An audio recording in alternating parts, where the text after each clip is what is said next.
그 녹화를 떠달라는 얘기가 있어서 녹화를 할 거고, 이게 지금 12시부터 하는 수업이랑 지금 하는 수업이랑 두 수업이 있거든요. 근데 뭐 12시에 시행착오하고 이걸로 녹화하도록 하겠습니다. 오늘 수업할 내용은 그 언어 모델에 대한 내용이고요. 언어 모델에 대해서 좀 배우다 보면은 우리가 전통적인 것과 딥러닝 언어 모델로 좀 구분이 된다는 게 있고, 그거를 좀 하나하나 설명을 했습니다. 할 겁니다. 근데 이제 전 시간에 해보니까 조금 설명이 늘어지는 게 있어가지고 좀 빠르게 할 수 있도록 하면서 진행을 하도록 하고요. 저번 시간에 우리 콘다 설정하는 거 했었잖아요. 콘다 환경 설정하는 거 했었는데, 혹시 안 된 분들 있으면은 오늘 쉬는 시간에 나와서 저한테 물어보시면 됩니다. 뭐, 오늘 전 시간에도 보니까 뭐 저희가 이제 원래 윈도우 컴퓨터에서 하는 거 하고, 제가 맥을 사가지고 맥에다가 해보니까 뭐 오류가 나더라, 혹은 윈도우 노트북을 그때는 안 썼는데 노트북 가지고 와서 해보니까 안 되더라, 뭐 이런 얘기를 하더라고요. 그래서 뭐 그거 알려주시면 좀 봐드릴 테니까 쉬는 시간에 오시면 되고요. 오늘은 실습을 다른 게 아니라 저걸로 할 거예요. 콜랩으로 할 거거든요. 왜냐면은 대단하고 엄청나게 뭐 그런 게 있는 게 아니라서 그냥 콜랩으로 하고, 네, 그러겠습니다. 그러니까 뭐 이제 여기 여러분들이 자리에 있는 컴퓨터에다가 깔아야 돼요. 원래 이제 실습 환경 같은 걸 다 깔아야 되는데 그게 시간이 걸려요. 뭐 제가 하는 게 아니니까, 제가 일일이 와서 하는 게 아니라 이제 인프라팀, 디지털 인프라팀 뭐 이런 데 신청해가지고 해야 되는데, 그게 시간이 걸리기도 하고, 뭐 물론 이제 여러분들한테 어떤 환경을 설정해서 와라라고 알려드리면 여러분도 환경을 설정해야 되기 때문에 시간도 걸릴 거고, 그래서 뭐 좀 간단한 거는 콜랩으로 하면서 진행하도록 하겠습니다. 잠시만요. 네, 그래서 진행을 해봅시다.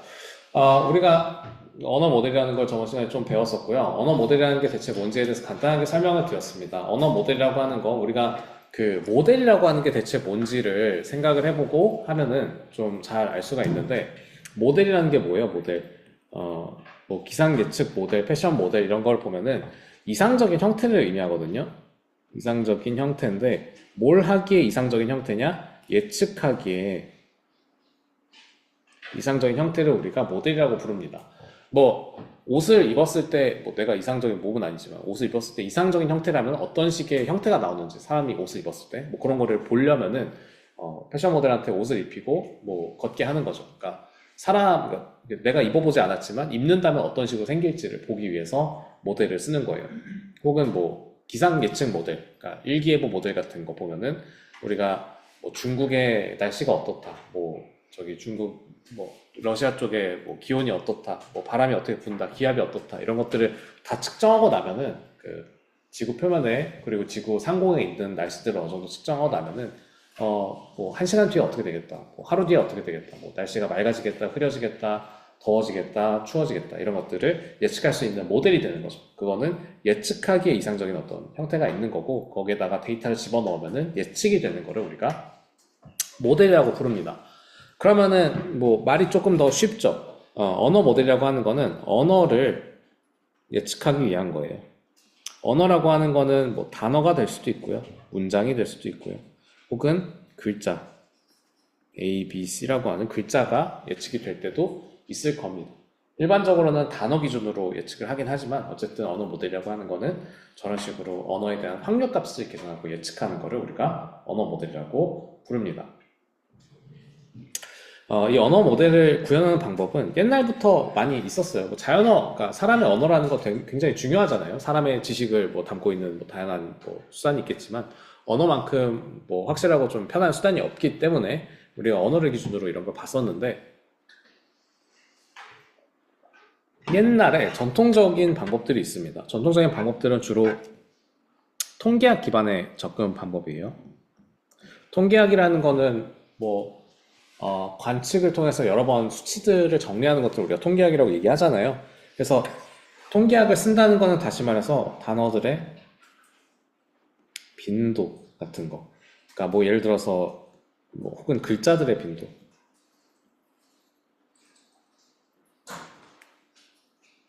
같은 걸 의미합니다. 글자들의 빈도라는 건 뭐냐? 우리가 뭐 영어 단어 같은 거에 ABC 이렇게 단어들 나올 때 보면은 Q 다음에는 거의 아주 높은 확률로 U가 나오겠죠, 그죠? 뭐 아닌 경우도 있겠죠. 뭐 QED라던가 뭐 이런 약자라던가 이런 것들은 아닌 경우도 있겠지만 대부분의 영어 단어는 뭐 Q 다음에 U가 나오는 뭐 퀸이라던가 퀸이라던가 퀀텀이라던가 막 이런 Q 다음 U가 나오는 영어 단어들이 많기 때문에 그냥 이 세상에 존재하는 모든 영어 단어들을 갖다 놓고 Q 다음 뭐가 나오는지 빈도를 세보면 U가 압도적으로 많겠죠. 그래서 그런 글자들의 빈도 혹은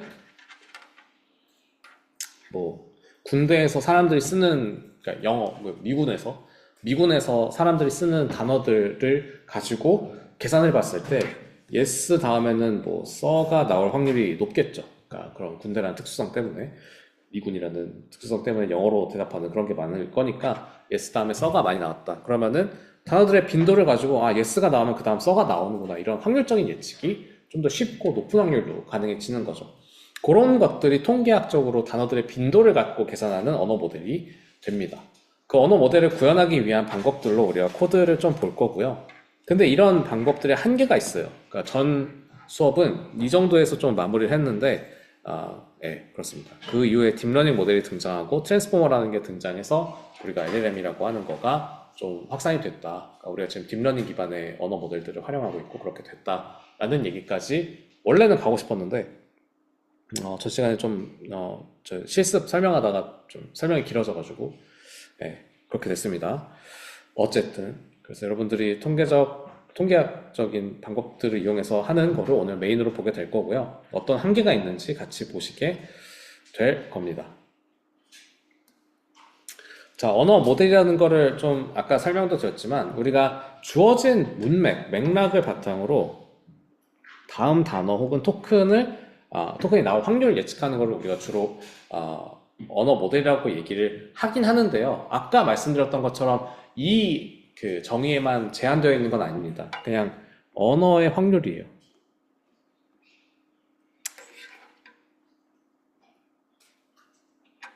네, 언어의 확률.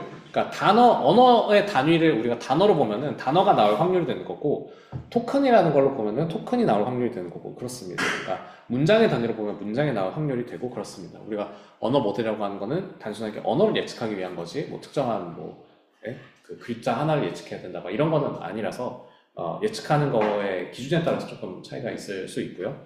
여기서 일반적인 언어 모델이라는 거는 다음 단어 또는 토큰을 예측하는 확률을 얘기하도록 되어 있습니다. 단어는 알겠어요. 그죠? 단어는 뭐 우리가 뭔 얘기인지 아니까. 근데 토큰이라는 거는 뭐냐? 토큰은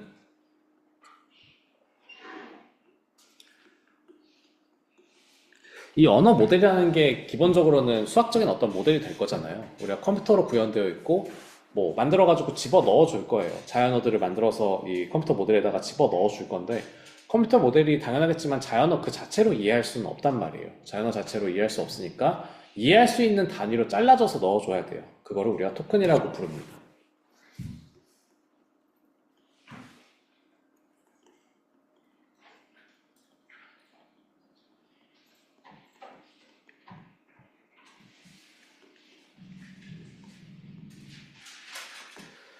언어 모델이 입력으로 받는 의미의 최소 단위를 우리가 토큰이라고 불러요. 어, 말이 복잡해 보이잖아요. 근데 그게 대체 뭔지를 좀 설명을 드릴게요.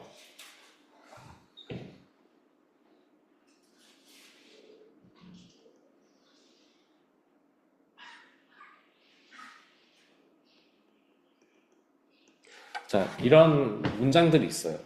그러니까 우리가 swim이라고 하는 단어가 이거 swim이에요. 그러니까 수영했다. 자, I am swimming. 내가 수영하고 있다. 나는 수영했다. 혹은 너 수영한다. 뭐 이렇게 세 가지 문장이 있다고 했을 때 우리가 단어 단위로 보면 어때요? swimming이랑 swim이랑 swim은 서로 다른 단어예요. 그죠? 생긴 게 다르니까 그냥 다른 단어란 말이에요. 근데 우리가 알기로는 어때요? 같은 어근을 갖고 있잖아요. 같은 어근을 갖고 있으니까 사실은 같은 의미를 갖고 있단 말이에요. 수영을 한다라고 하는. 뭐 지금 하고 있든 했든 지금 하든. 그죠?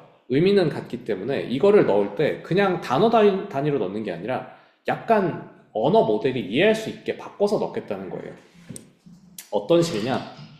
I am swimming 같은 경우에는 I 따로 넣고 am 따로 넣고 swim 따로 넣고 ing를 따로 넣어요. I am swimming. 해가지고 넣어주게 되면은 swim도 들어가고 ing도 들어가고, 그러니까 수영한다랑 하고 있다라고 하는 개념 둘 다가 들어갈 수가 있는 거죠. 그죠? 이런 식으로 단어 단위로 자르는 게 아니라 우리가 의미 단위로 잘라서 언어 모델이 이해할 수 있도록 만들어줄 수가 있습니다. 이거를 uSwim에다 적용하면은 이렇게 넣어주기 때문에 여기서도 마찬가지로 이 스윙이랑 이 스윙이 같은 스윙이라고 하는 단어 하나로 들어갈 수 있기 때문에 뭐 빈도를 계산하는 데 있어가지고 수영한다라고 하는 의미가 얼마나 등장하는지 빈도를 계산함에 있어서 스위밍이랑 스위미 별개의 단어 취급이 되는 게 아니라 유사한 단어, 같은 어근을 갖고 있는 단어의 취급이 되는 거죠. 이거를 조금 더 극단적으로 하면은, 조금 더 의미 단위만 더 중요하게 보겠다 하면은 이 swim도 swim 플러스 ed 이런 식으로 두 개로 쪼갤 수도 있어요. 물론 swim의 과거형은 뭐 ed를 붙이는 형태가 아니겠지만 우리가 이런 식으로 의미 단위로 swim이랑 과거형을 나타내는 ed 이렇게 쪼개가지고 언어 모델이 이것도 수영을 했다는 뜻이구나 라는 거를 이해할 수 있도록 만들어서 넣어줄 수가 있습니다. 이렇게 되면은 단어의 형태는 swimming, swam, swim으로 다르지만 실제로 언어 모델이 입력으로 받을 때는 얘 수영에 대한 말을 많이 하는구나, swim이라는 단어가 3번이나 등장했구나 라는 거를 이해할 수 있게 됩니다. 이런 거를, 요거는 단어 기준이 되는 거고요. 요거가 이제 토큰 기준이 되는 거죠. 그래서 우리가 동일한 의미를 담고 있으면은 토큰으로 만들어서 의미 단위로 만들어서 넣어주면은 좋은 거예요. 애들이, 그러니까 언어 모델이라고 하는 녀석들이 이해하기에 좀 유용하게 받아들일 수 있는 거죠. 좀 빈도나 이런 거 계산할 때 편하게 할 수 있어요. 편하게 할 수 있으니까. 그래요. 그거를 가지고 우리가 언어 모델이라는 게 결국 단어의 확률을 계산할 거예요. 단어의 확률, 특정 단어 열 혹은 특정 단어 하나의 확률을 계산하는 게 언어 모델이 되는 거고요. 자동 완성 같은 거는 문자열 가지고 되어 있는 거예요. 그죠? 자동 완성 같은 경우 뭐 하면 2가 나온다든가 K 2가 나온다든가 이런 거 있잖아요. 내가 여기까지만 쳐도 그 뒤에 2가 나올 확률이 높으니까, 뭐 있는 단어 중에 하나니까 2가 나올 확률이 높아서 2가 나온다든가 뭐 이런 것들 있잖아요. 그러니까 그 자동 완성 위에 뜨는 거, 그런 것들이 이제 언어 모델을 쓰는 녀석들이 되는 거죠.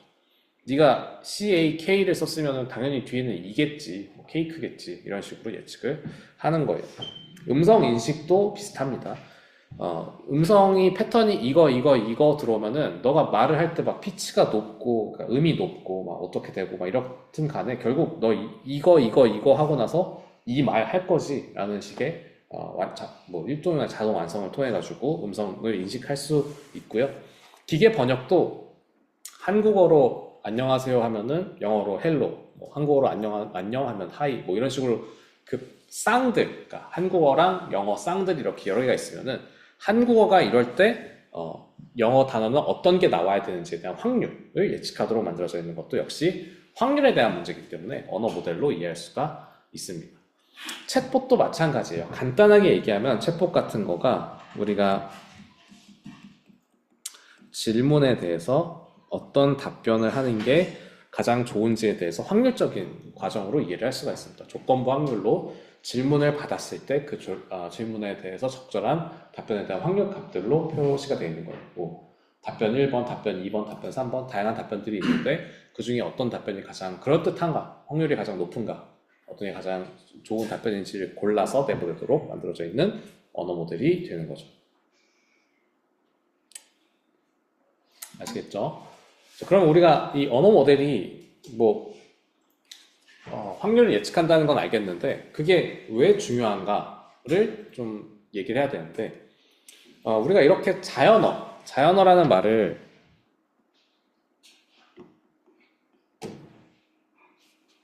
인공 언어에 대비되는 말로 쓰거든요. 인공 언어가 뭐냐면은 프로그래밍 언어를 얘기해요. 그러니까 프로그래밍 언어 같은 이제 사람들이 만들어서 쓰는 인공 언어 말고 자연어, 그냥 언어, 그러니까 사람들의 언어, 인간들의 언어를 우리가 자연어라고 부릅니다. 이 자연어를 가지고 하는 모든 그 분야들이 있잖아요. 뭐 텍스트를 분류한다거나 뭐 이런 누가 기사를 썼는데 기사를 연예 부분에다가 배치해야 될지 사회에다 배치해야 될지 뭐 스포츠에 배치해야 될지 이런 것들 하는 것도 그렇고 이 자연어로 되어 있는 데이터를 다루는 모든 분야를 NLP라고 부릅니다. 자연어 처리라고 하는 내추럴 랭귀지 자연어 처리 프로세싱 이렇게 하는 자연어 처리 분야라고 하는데 이 자연어 처리 분야에 굉장히 다양한 토픽들이 있거든요.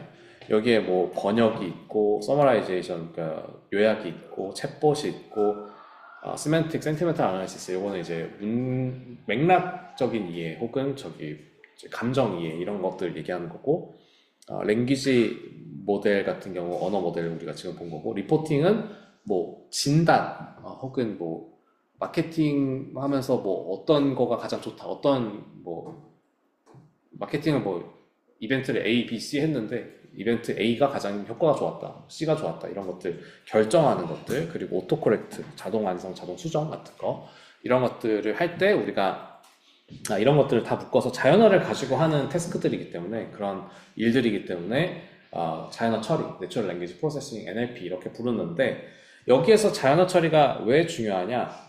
그러니까 언어 모델이 왜 중요하냐? 자연어 처리의 과제들에서 왜 언어 모델이 중요하냐? 언어 모델이 결국 어떤 언어 모델을 학습하는지가 결국 자연어 처리 문제를 해결하는 게 되기 때문에 그렇습니다.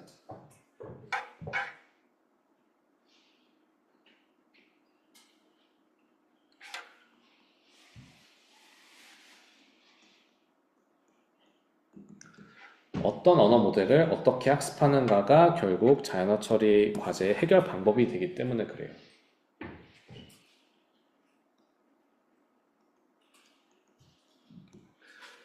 그렇겠죠. 뭐 아까 얘기했지만 번역 같은 거가 한국어가 이렇게 들어오면은 한국어에 맞는 영어를 어떤 식으로 연결시켜주는 모델을 써야 되냐. 뭐 팍파고는 이렇게 연결하고 구글 트랜슬레이트는 이렇게 연결하고 뭐 디벨은 뭐 이렇게 연결하고 막 이런 거 다양한 뭐 트랜슬레이터들이 갖고 있는 그러니까 번역기가 갖고 있는 그 번역기 내에 있는 언어 모델들이 한국어랑 영어를 어떤 확률로 어떻게 연결하는지에 따라서 결과가 다른 거거든요. 그죠? 바보같이 연결하면은 이상한 번역이 나올 거고 잘 연결하면은 좋은 번역이 나오게 될 거예요. 그게 이제 문맥에 맞는 표현을 고른다. 그러니까 자연어 처리의 과제가 그렇다라고 얘기하는 거고 결국 언어 모델이라고 하는 거는 자연어 처리에서 뺄 수 있는 게 아니라 그러니까 자연어 처리는 언어 모델 어떤 거를 어떻게 학습할 거냐, 어떻게 잘 학습할 거냐가 문제가 되는 거기 때문에 언어 모델은 기본적으로 있다고 생각을 해야 됩니다. 핵심 구성 요소가 된다는 얘기고요. 아까도 얘기했지만 단어와 토큰의 차이는 요거였죠. 사람은 보통 단어 단위로 문장을 읽지만 이 토큰은 모델이 읽는 단위예요. 우리가 자주 혼용해서 쓰는데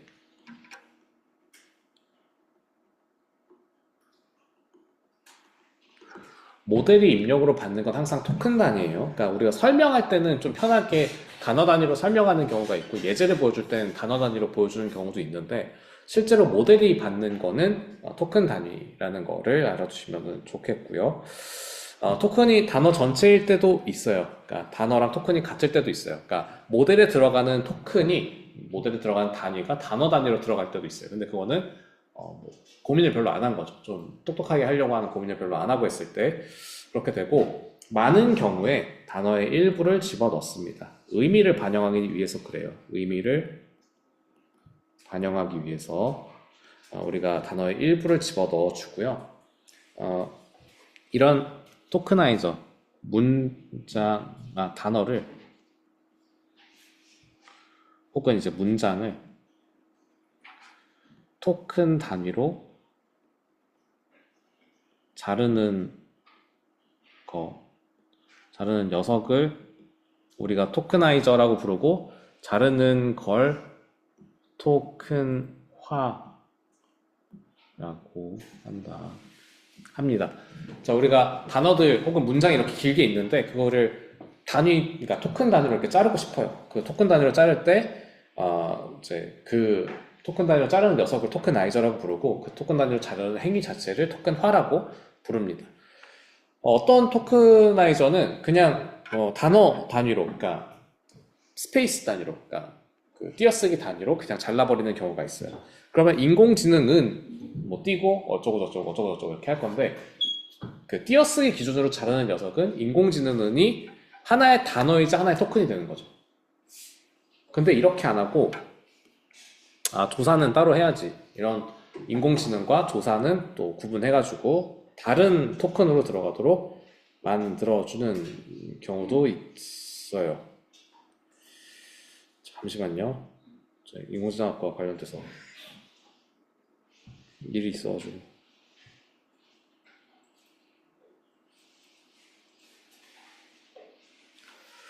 네. 예를 들어 unbelievable 같은 경우에는 우리가 이 unbelievable이라고 하는 단어, 뭐 혹은 이런 비슷한 영어 단어들도 보면은 그러니까 어두랑 어미, 그러니까 그 말의 처음과 끝에 어떤 게 붙어가지고 의미가 달라지는 경우가 있어요. believable은 믿을 만한이고 unbelievable은 믿을 수 없는이 되는 거잖아요. 그러니까 이런 on이 붙고 안 붙고에 따라서 의미가 달라지는 것처럼 의미 단위가 단어 내에서도 존재하는 경우들이 많이 있어요. 그러면 그것도 쪼갤 수도 있다는 거예요. 그냥 이거 한 단어로 묶어서 볼 수도 있지만, 스위밍이 아까 예제에서 스위밍을 스위미랑 ing로 나눴던 것처럼 unbelievable, able 이렇게 나눠가지고 의미 단위로 쪼개서 넣어줄 수도 있다는 얘기입니다. 이거는 토크나이저의 종류에 따라서 그냥 단순하게 나오는 녀석이 있고 저런 의미 단위까지 신경 쓰는 녀석이 있다는 얘기고요. 설명할 때 좀 편의를 위해서 우리가 다음 단어 예측이라고 말하는 경우가 많은데, 실제로는 다음 토큰 예측인 경우가 더 많다. 그러니까 정확히는 그렇게 예측을 해야겠죠. 언어 모델에 들어가는 게 토큰 단위로 들어가는 거기 때문에. 그렇습니다.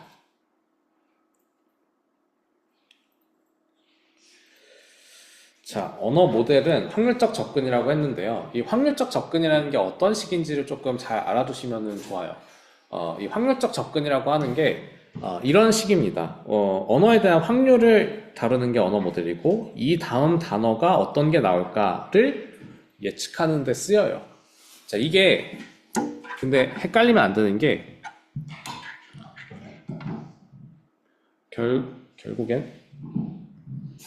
결국엔 우리가 언어에 대한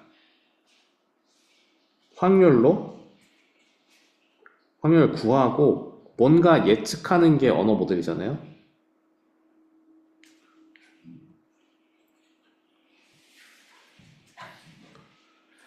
그러면은 이 다음에 어떤 단어가 나올까라고 하는 거는 그 언어 모델의 그러니까 한 종류 중에 하나인 거예요.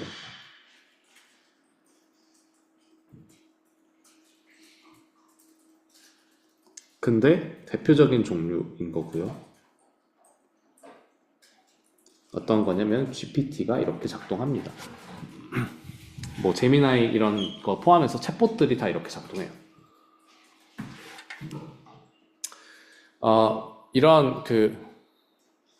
이런 다음 단어 예측하는 거 말고 다른 종류에 해당하는 언어 모델들이 뭐가 있냐?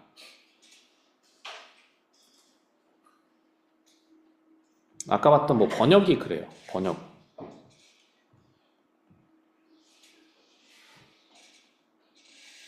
뭐 이런 거. 그러니까 헬로라는 영어 단어를 봤을 때 안녕이라고 번역할 확률이 높아야겠죠. 뭐 안녕하세요든 안녕이든. 뭐 헬로라고 하는 걸 봤는데 강아지가 번역의 결과로 나오면 안 되잖아요. 그러면 이 언어 모델 자체가 저런 헬로라는 걸 봤을 때 뭐 제대로 된 예측을 하는 녀석이라면 강아지라는 단어가 아니라 안녕이라는 단어를 내보내도록 학습을 해야 됩니다.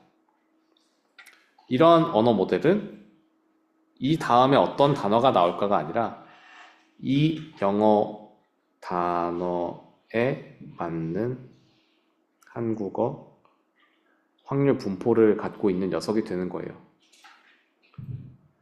안녕의 예를 들어 안녕이 50%고 안녕하세요가 40%고 강아지는 0%겠죠.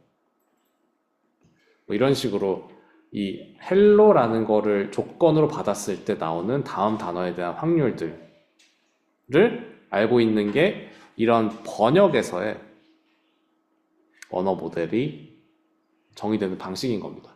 기본적으로 언어 모델은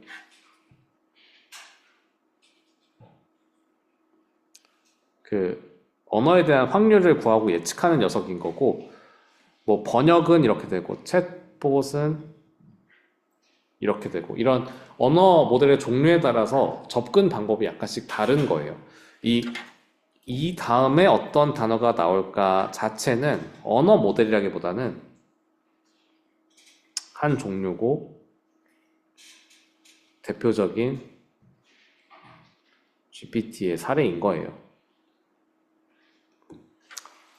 아시겠죠? 그럼 이 GPT가 확률적으로 어떤 식으로 작동을 하냐? 이전 단어만 가지고 다음 단어를 예측하는 게 아니라 이전에 모든 단어를 갖고 다음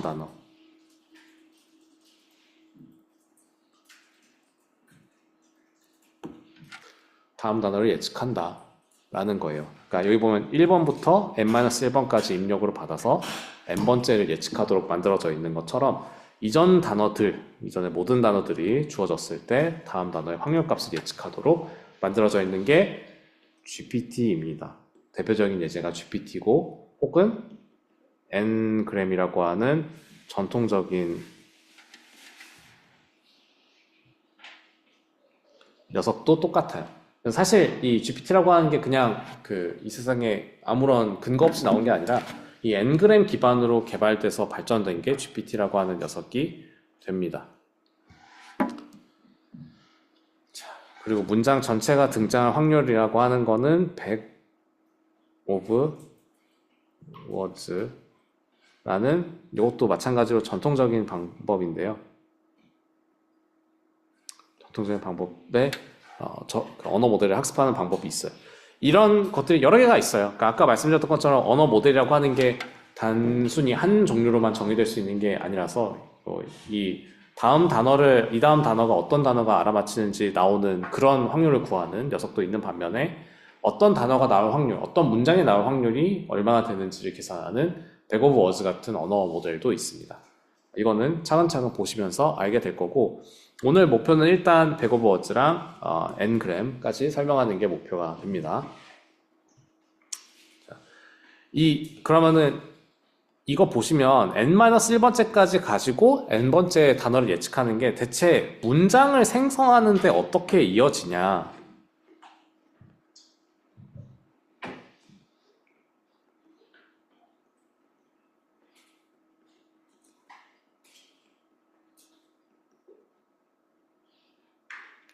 문장을 생성할 때 GPT를 대체 어떻게 쓰냐가 의문이 생길 수 있거든요. 이거가 좀 여러분들이 아는 방법이랑 다를 수도 있어요. 그러니까 좀 복잡할 수도 있어요. 어떤 식이냐? 예를 들어 이런 것부터 합시다. I라는 단어가 들어왔어요. 그러면은 어떤 단어가 나올 확률이 클까요? 뭐 M이 나올 수도 있고 did도 나올 수 있고 뭐 will이 나올 수도 있고 뭐 다양한 동사들이 나올 수도 있겠죠. 그죠? I라고 하는 단어가 들어오고 그 다음 단어가 나오는 확률 분포는 다양하게 있을 거예요. 근데 그 중에 M이 나올 확률이 예를 들어 70%다. 그럼 내가 랜덤하게 I가 주어졌을 때 다음 단어가 뭐냐고 물어보면은 70%의 확률로 M이라고 하는 비동사가 들어올 거예요. 그러면은 그 다음에 이거 예측하는 데 있어서 GPT를 한번 쓴 거죠. 이전 단어들 가지고 다음 단어 예측하는 GPT 한번 쓴 거예요. 다른 색깔로 표시할까요? 잠깐만요. 사용했고 그 다음 어떻게 하냐? M을 다시 입력으로 넣어요. I랑 M을 입력으로 받았을 때 A라고 하는 게 예를 들어 80% 정도다. 여기서도 I랑 M을 입력으로 받아서 A라고 하는 거를 예측하는 다음 단어로 어가 나올 거라는 거를 예측하는데 또 GPT를 한번 씁니다. 그 다음 또 마찬가지로 A도 입력으로 들어가요. P 다음 단어 I, M, 그 다음 뭐가 나올지 모르겠지만 예를 들어 뭐 보이가 나왔다고 합시다. 그럼 이게 뭐 45% 정도인데 다른 모든 것들보다 모든 다른 옵션들보다 가장 그럴듯해요. 그러면은 여기서 또 GPT 한 번 써서 보이 이렇게 예측이 되는 거예요. 그러면은 맨 처음에 I라는 게 입력으로 들어왔는데 GPT 써서 I am이 되고 GPT 한 번 더 써서 I am a가 되고 그 다음 한 번 더 써서 I am a boy가 되는 거죠. 한 번, 두 번, 세 번, 세 번? 세 번 써서 우리가 I am a boy라고 하는 문장을 예측해낼 수가 있는 거예요. 자, 그럼 여러분들이 GPT 쓸 때 어떻게 뜨는지 아시죠? 막 이렇게 뚝뚝뚝뚝뚝뚝뚝뚝뚝 이런 식으로 순서대로 나오잖아요. 이게 왜 그런지를 좀 이해하실 수 있을 거예요. 이렇게 나오는 이유는 얘가 기본적으로는 이전의 토큰을 입력으로 받아서 다음 토큰을 예측하도록 만들어져 있는 녀석이기 때문에 말 그대로 순서대로 나오는 거예요. 그냥 여러분들 보기 좋으라고 순서대로 나오는 거가 아니라 실제로 내부에서도 순서대로 나오고 있기 때문에 순서대로 그냥 나오는 대로 내뱉는 거예요. 뭔 말인지 아시겠죠? 이런 식으로 작동을 합니다. 그러면은 이게 이제 GPT를 가지고 문장을 생성하는 원리라는 걸 이해하셨으면은 질의응답, 질문에 대한 답변은 어떻게 하냐?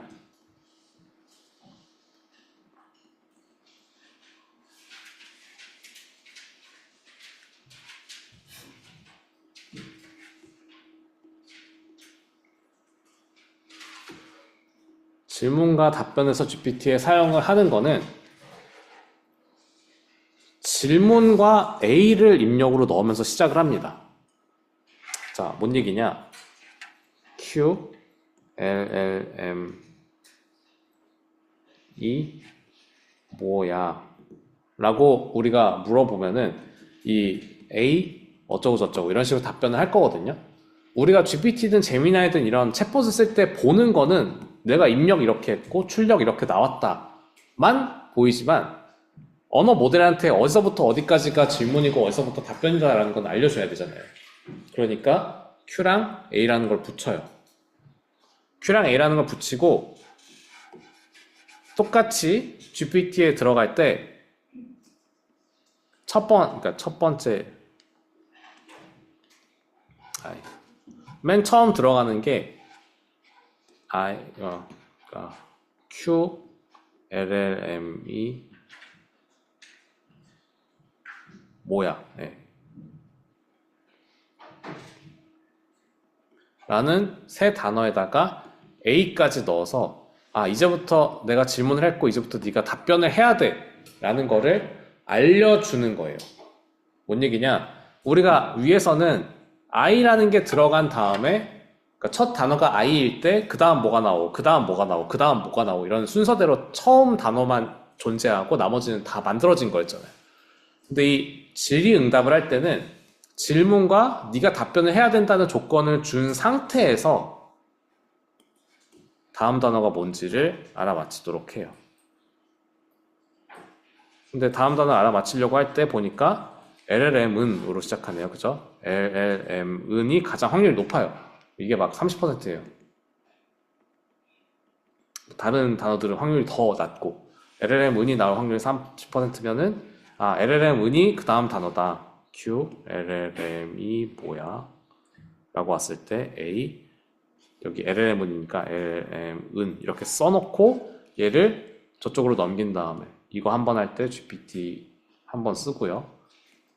그 다음 단어가 뭔지 모르겠지만 Q, LLM이 뭐야 하고 A하고 LLM은 이렇게 들어오고 그 다음 단어가 뭔지 보니까 라지가 들어왔어. 여기가 라지가 확률이 가장 컸구나.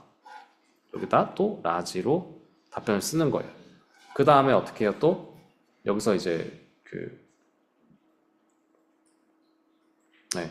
GPT 한 번 더 써서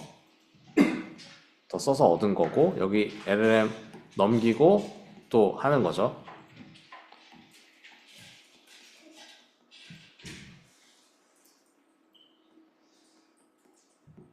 이런 기존 단어들 뭐 축약해서 저렇게 썼지만 기존 단어들이 다 들어갈 거예요. 그 다음에 그 다음 단어를 알아맞히도록 합니다. 이거를 반복하면은 질문이 이렇고 답변의 초반이 이렇게 되어 있을 때 그 다음 단어가 뭔지, 그 다음 토큰이 뭔지 이거를 연속적으로 수행해서 답변을 쓰도록 만들어 주는 거예요. 뭔 말인지 아시겠죠? 그러니까 우리가 얘네들이 가끔 뭐 할로시네이션이 나오거나 말하다가 갑자기 이상한 소리 할 때가 있거든요. 그게 최근 토큰들, 그러니까 이전의 토큰들, 그러니까 지금 입력으로 들어오는 이전의 토큰들, n-1번째까지의 토큰들이 이상한 게 들어가 있으면 이상한 게 나와요. 뭐 예를 들어 뭐 질문을 이상하게 하면 질문한 대로 뭐 답변이 이상하게 나오는 경우가 많아요. 프롬프트를 이상하게 넣으면 이상한 답변이 나옵니다. 이런 방식으로 작동하는 게 GPT의 행동 원리가 되고요. 그것까지 가려면은 우리가 그 가장 기초적인 언어 모델, 백오버즈를 먼저 보고, 그리고 GPT의 원리랑 동일한 N그램이 대체 어떤 식으로 작동하는지 본 다음에 트랜스포머로 점진적으로 가도록 하겠습니다.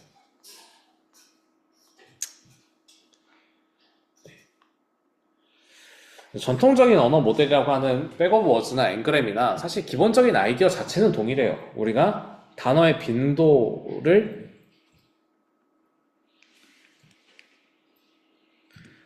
빈도라는 통계량을 이용합니다.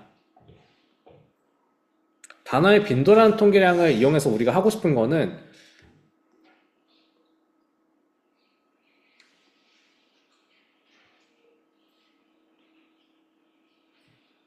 어떤 단어가 나올 확률이 얼마다라는 걸 얻고 싶은 거예요. 우리가 지금은 딥러닝 모델을 많이 쓰잖아요. 딥러닝 모델을 많이 쓰니까 뭐 그렇게 뭐좀 확률 예측이라고 하는 게 되게 그 딥러닝 모델을 이용해서 일어나게 될 거지만 옛날에는 어땠어요? 옛날에는 딥러닝 모델이 없을 때는 우리가 어떤 식으로 확률을 예측했냐? 그냥 뭐 빈도를 계산해 가지고 그 나올 확률이 얼마나 됐는지를 가지고 예측해서 썼단 말이에요.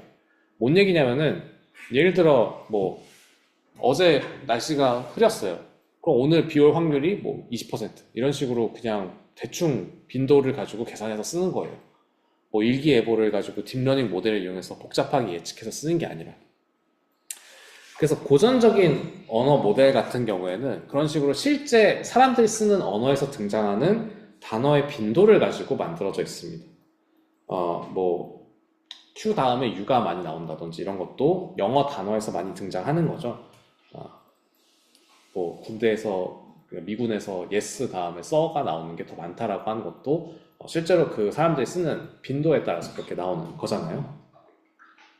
네, 그런 것들을 직접 계산해서 내가 갖고 있는 데이터에서 yes 다음에 so가 나오는 게 몇 번이나 되는지, 확률이 얼마나 되는지 가지고 계산해서 쓰고, 이런 것들이 전통적인 언어 모델이 됩니다.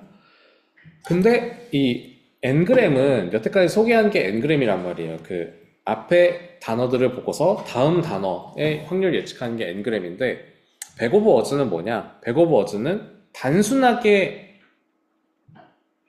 빈도만 계산하는 거예요. 뭔 얘기냐? 내가 책을 읽어요. 어떤 책을 읽는데 책에 LLM이라고 하는 단어가 몇 번 등장했는지를 가지고 각각의 단어의 확률을 계산하는 거를 백오버워즈라고 합니다. 다른 거 아무것도 고민 안 하고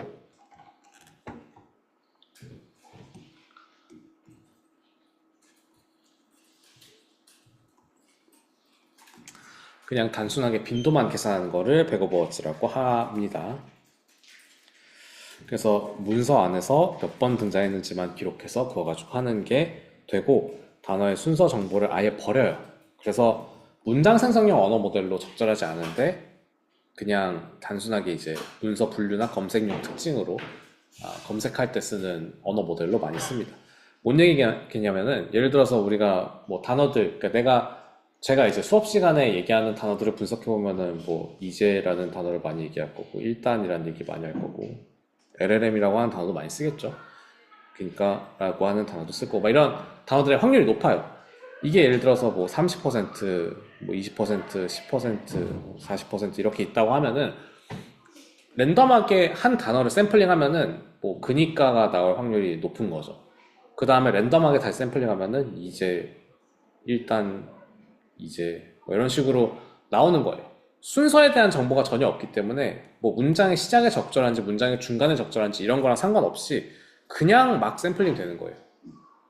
이러면은 문장 생성용 언어 모델로 적합하지 않죠. 근데 어떨 때 검색할 때, 문서 분류나 검색할 때는 유용해요. 예를 들면은 뭐 논문에서는 LLM이라고 하는 단어보다 뭐 구체적인 뭐 트랜스포머라고 하는 단어가 모델 아키텍처에 대한 확률값이 더 높다. 혹은 철학 논문에서는 뭐 플라톤이나 뭐 어쩌고저쩌고 제가 몰라서 제가 어떤 단어가 등장할지 몰라서 모르겠지만 어쨌든 그쪽에서 등장할 법한 사람들의 이름들이 많이 나오겠죠. 그러면은 이 그냥 AI 논문에서 AI 분야의 논문에서 쓰는 단어들의 확률값 백오브 워즈 구한 거랑 철학 분야에서 쓰는 논문의 백오브 워즈 구한 게 분포가 많이 다를 거잖아요. 그거 가지고 우리가 이게 철학 논문이구나 혹은 인공지능 분야 논문이구나 같은 거를 예측하는 데 갖다 쓸 수 있고 이거는 순서가 필요 없어요. 그냥 전체적인 통계량만 계산해서 쓰는 거니까. 혹은 검색용 특징을 구할 때도 우리가 검색용 특징을 구할 때 예를 들어서 단국대 등록금이나 등록금 단국대나 우리가 찾고자 하는 의미 자체가 그렇게 다르진 않잖아요. 저 순서가 엄청 중요하진 않잖아요. 이런 경우에는 순서 상관없이 그냥 각각의 단어가 얼마나 들어있는지에 대한 빈도를 가지고 문서들에서 유용한 정보를 뽑아다 쓰는 게 나을 수 있습니다. 이럴 때 순서 상관없이 할 때 우리가 백오브 워즈를 쓰기도 합니다.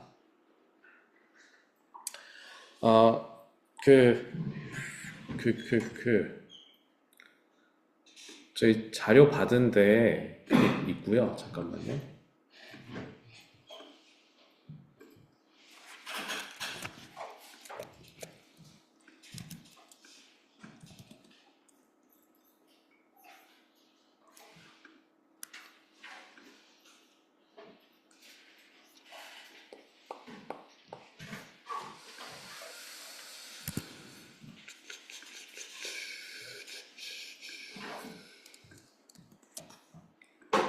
여기 가시면은 여기에 GitHub 어쩌고가 있어요. GitHub 이거를 누르시면은 여기로 오고요. 여기서 오픈인 콜랩을 누르시면은 콜랩 페이지로 가면서 열립니다. 뭐 이렇게 해서 준비를 해주시면 되고 한 10분 쉬었다가 다시 진행하도록 합시다. 오늘 제가 좀 수업을 빨리 끝내야 돼서 5시에 바로 끝낼 거니까 10분 뒤에 바로 자리에 계시면 좋겠습니다. 네, 10분 쉬었다 하고 추적 체크 안 하신 분 있으면 나오십시오. 자, 봅시다.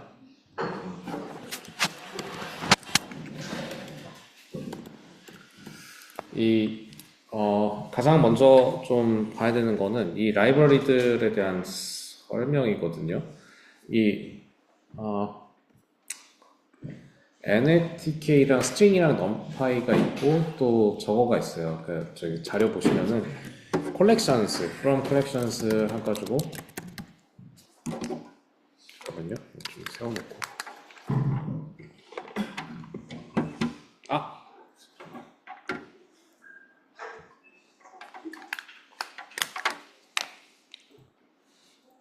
제발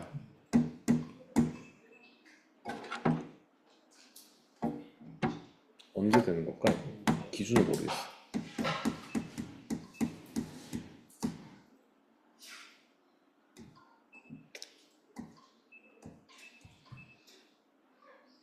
오케이.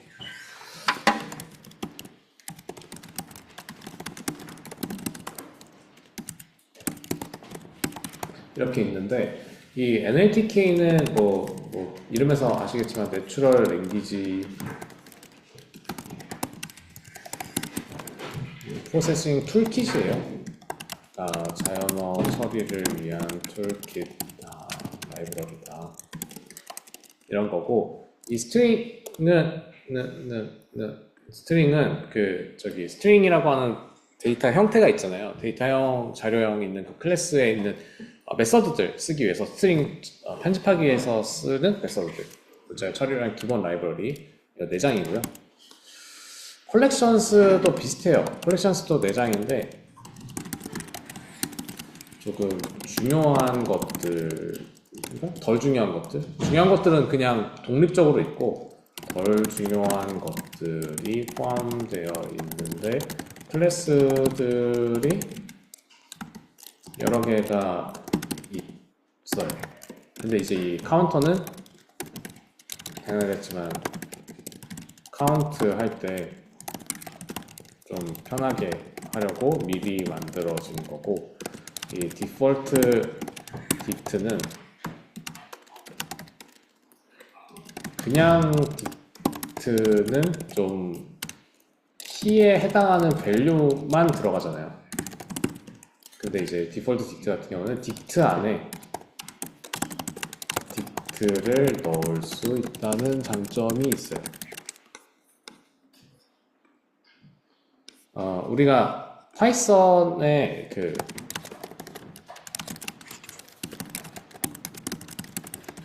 다양하긴 한데요. 딕트를 상속받아서 만들어진 다양한 데이터 형태가 있거든요. 데이터 타입. 카운터도 그 중 하나고. 근데 원래는 딕트 안에 딕트를 넣기 힘들거나 접근이 빡세거나 그런 여러 가지 문제가 있는데, 이걸 쉽게 해주기 위해서 디폴트 딕트를 씁니다. 그 정도로 알아두시면 되고, 뭐 자세한 거는 뭐 그 정도만 자세한 건 뭐 나중에 찾아보시면 되고, 지금은 이 정도만 알아두면 되고, 일단은 NLTK라고 하는 라이브러리가 기본적으로 깔려 있을 수도 있고 아닐 수도 있기 때문에 이제 설치를 해주시고요. pip 인스톨해서 설치를 해주시면 되고, 잠깐만요. 로그인 해야 된다고? 오케이. 잠깐만, 로그인 좀 할까요?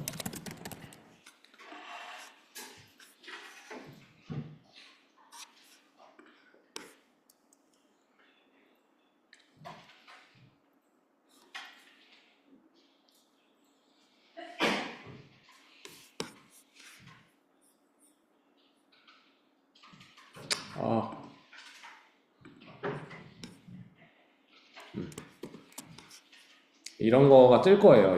이 구글에서 작성하지 않았다고 하는데 그냥 무시하시고 하시면 되고요. 설명 다 지워졌다. 어쨌든. 그리고 numPy는 단순한 숫자 계산을 빠르게 하기 위한 라이브러리고, pd는 테이블 형태로 데이터 다루기 위한 라이브러리 라는 거 저번 시간에도 다 설명했으니까 아실 거라고 믿고요. 자, 그래서 우리가 그렇게 갖고 있습니다. 근데 여기 보시면 이 NLTK를 불러오고 NLTK 다운로드 펑크트 탭이라고 하는 걸 합니다. 이게 뭐 하는 거냐면 펑츄에이션이라는 게 있거든요. 이게 구주점 뭐 이런 건데, 문장 부호 이런 거 얘기하는 거예요. 뭐 우리 한국어에 쓰이는 문장부호 같은 게 뭐가 있어요? 뭐 이것도 문장부호겠다. 이것도 문장부호, 뭐 이런 거 특수 문자들. 그렇죠? 이런 여러 가지들이 이게 구두점, 문장부호 혹은 펑츄에이션이라고 하는 녀석인데, 이런 걸 단어에 포함해서 우리가 그러니까 단어의 빈도를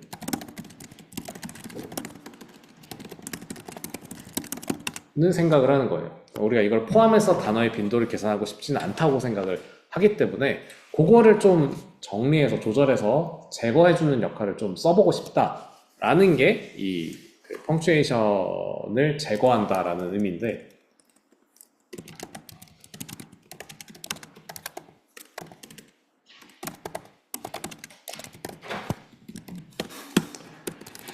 그걸 위해서는 NLTK가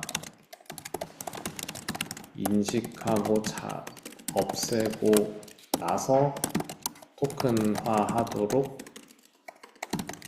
해야 하는데, 그걸 하기 위해서 그런 정보, 어떤 구두점이 있다를 알려주는 토크나이저, 토큰화하는 녀석을 다운받아 쓰는 거예요. 네. 그래서 펑크트 탭이라는 게 기준으로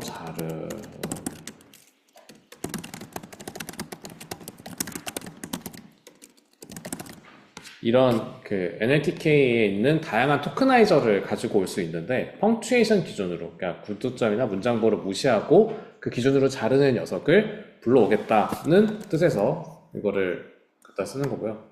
너무 커지나? 아무튼 그렇습니다. 그게 이제 NLTK 다운로드가 되고, 혹은 스트링에서 을 쳐도 나오는데 지금 임포트가 안 됐지. 잠깐만요. 임포트를 하고 했어야 되는데.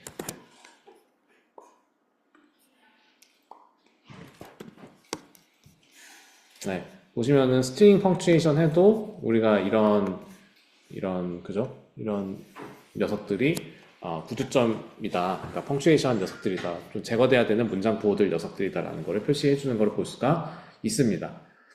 뭐 이 펑추에이션을 이용하든 스트링 펑추에이션이라고 하는 스트링 자체 라이브러리를 쓰든, 아니면은 우리가 NLTK에 있는 펑트 탭을 이용해서 펑추에이션을 무시하고 그걸 기준으로 그러니까 잘라주는 그런 역할을 하는 토크나이저를 토큰화를 해주는 토크나이저를 받겠다, 이런 뜻이거든요.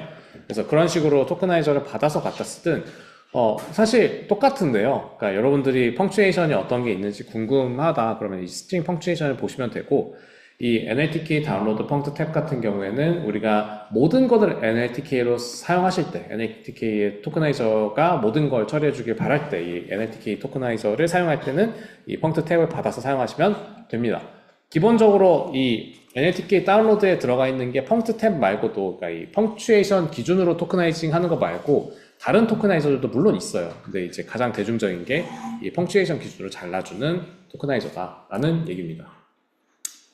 그 다음에 우리가 데이터를 보면은 데이터 보면 이제 문장들이 4개가 있어요. 그죠? 문장들이 4개가 있고, 그 문장들을 다 코퍼스라고 하는 변수 리스트에다가 집어 넣어 놨는데요. 이 코퍼스라는 개념은 조금 잘 알아두셔야 되거든요.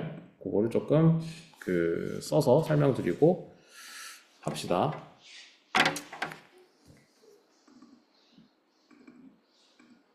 이렇게 뼈 보이냐? 자, 이 코퍼스라고 하는 게, 그냥 빈 공간에다 설명할게요. 코퍼스라는 게 뭐냐?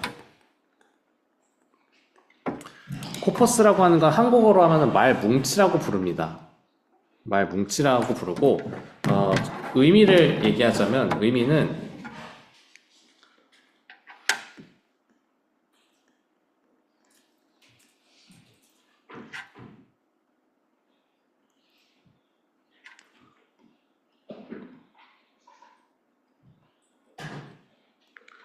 전체 데이터셋에 존재하는 모든 토큰 집합을 우리가 코퍼스라고 불러요.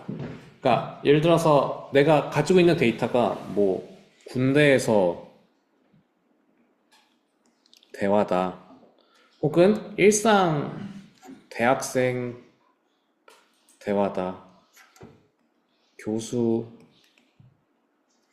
대화다, 아니면은 책이다, 책 중에서도 소설이다, 시다, 혹은 뉴스다, 뉴스 기사, 각각의 데이터셋에 따라 가지고 사용하는 단어들의 종류나 그런 것들이 어때요? 굉장히 다르겠죠?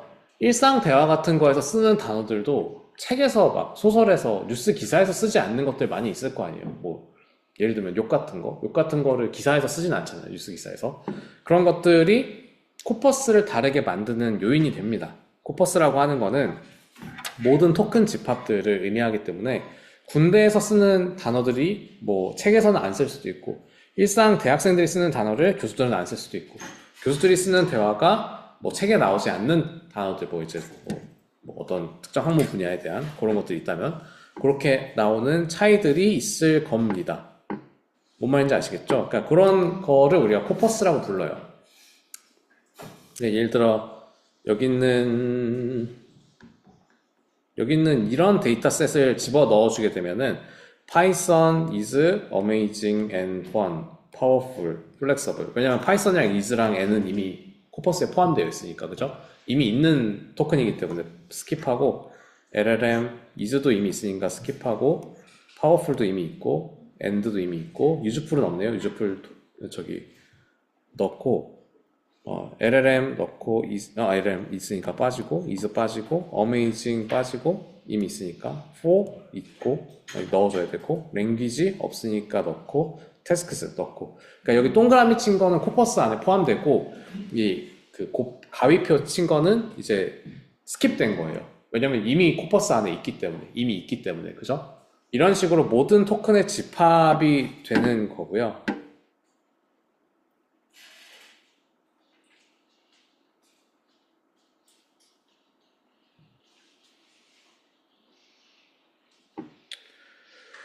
그렇습니다. 네, 이런 거를 코퍼스라고 하고, 이 코퍼스를 구해서 우리가 대체 뭘 할 거냐? 백 오브 워즈라고 하는 걸 할 거면, 아까 뭐라 그랬어요? 그냥 단순 단어의 등장 빈도라 그랬잖아요. 단순 단어의 등장 빈도를 계산하는 녀석이기 때문에, 이거 쉽게 말하면 어떤 단어들이 있는지 알아야 돼요. 그러니까 우리가 갖고 있는 코퍼스에 있는 게 코퍼스 자체가 단어들의 종류가 되는 거죠. 내가 이 지금 학습한 것 중에 어떤 단어들이 나오는지가 결정되는 게 코퍼스가 되고요. 그 코퍼스, 어떤 단어들이 있는지를 알고 그 단어가 몇 번 등장해야 되는지, 몇 번 등장하는지를 가지고 우리가 빈도를 계산할 수 있단 말이에요.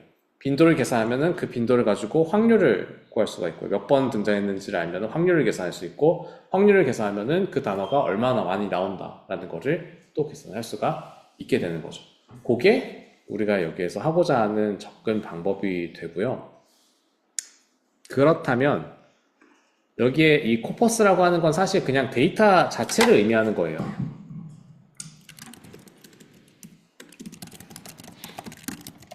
데이터 자체를 의미하는 거고, 얘를 어떤 저전 식으로 처리하고 나면은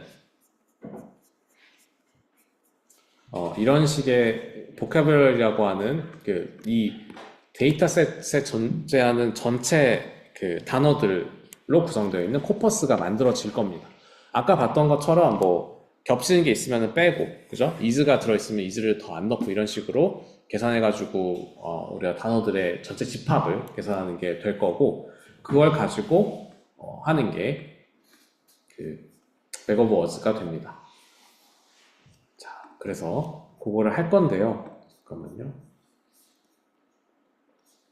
보시면은 우리가 백 오브 워즈를 만들기 위해서 코퍼스 데이터를 가공해서 넣을 거예요.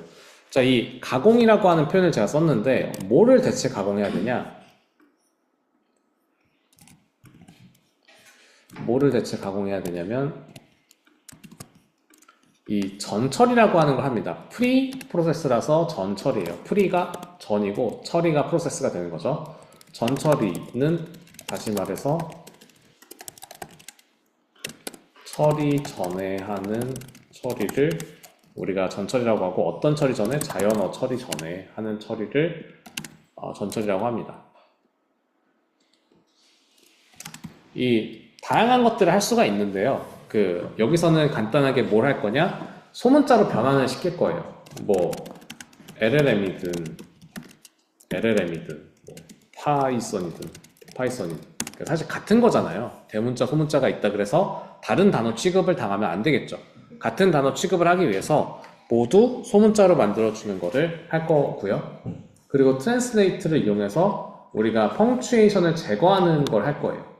그리고 워드 토크나이즈, 단어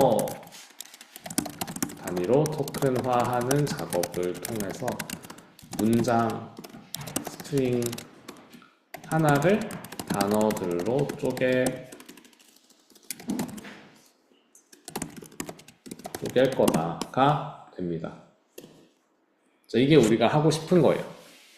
그래서 하나씩 봅시다. 보시면 일단은 여기가 있어요. 우리가 코퍼스 안에 있는, 코퍼스 이거였죠. 이런 문장 4개 들어있는 리스트예요. 문장 4개 들어있는 리스트에 있는 센텐스를 하나씩 빼서 프리프로세스에 넣겠다. 이 문법 익숙하지 않은 분들 많을 거라고 생각하는데, 이거 뭐랑 같은 거냐면,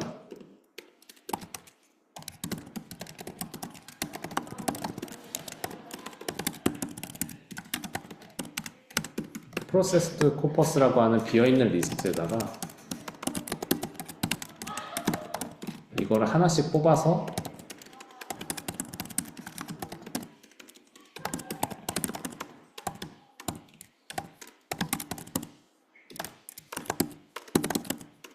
이렇게 하는 거랑 같아요.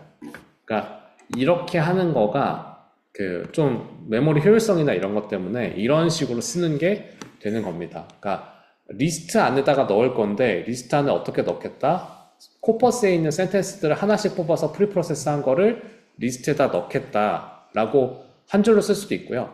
이런 식으로 리스트를 일단 만들어 놓고 코퍼스에 있는 센텐스를 하나씩 뽑아서 코퍼스에다가 어펜드 하는 방식으로 프리프로세스 된 거를 넣겠다라는 식도 괜찮아요. 그러니까 이게 일단은 그 위의 방식을 쓰는 이유는 여러 가지가 있지만 일단은 멋있죠? 익숙하게 하면 멋있잖아요. 그러니까 이런 식으로 하면 좀 멍청해 보이고 이렇게 하면 멋있어 보이니까 멋있는 게 첫 번째고, 두 번째는 빨라요. 네, 속도가 좀 빠릅니다. 이런 식으로 하나씩 리스트 만들어서 어펜드하고 앉아 있으면은 좀 생각보다 메모리 접근이나 이런 것 때문에 느려요. 안 그래도 파이썬이 느린데 더 느리기 때문에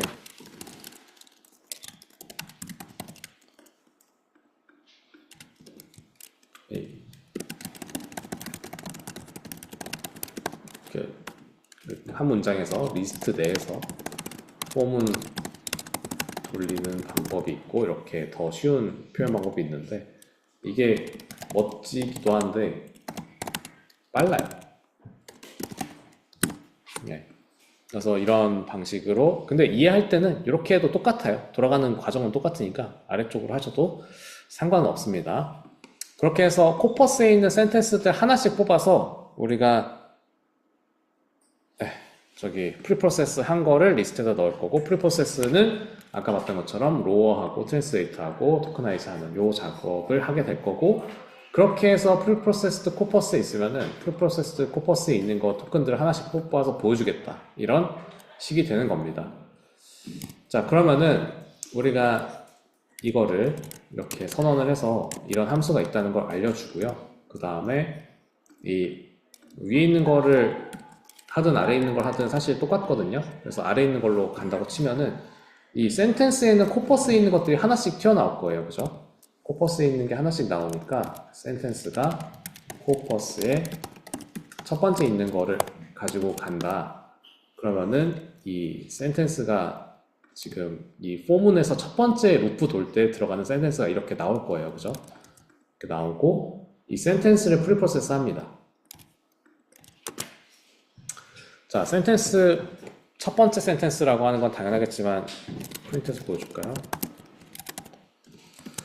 첫 번째 센텐스는 LLM has transformed natural language processing이라고 하는 문장이었는데, LLM has transformed natural language processing, 각각의 단어들로 구분돼서 쪼개져 있는, 토큰화가 되어 있는 형태로 넘어왔어요. 지금 여기 있는, 위에 있는 이 센텐스 같은 경우에는 타입을 찍어보면은 당연하겠지만 스트링이 나오겠죠.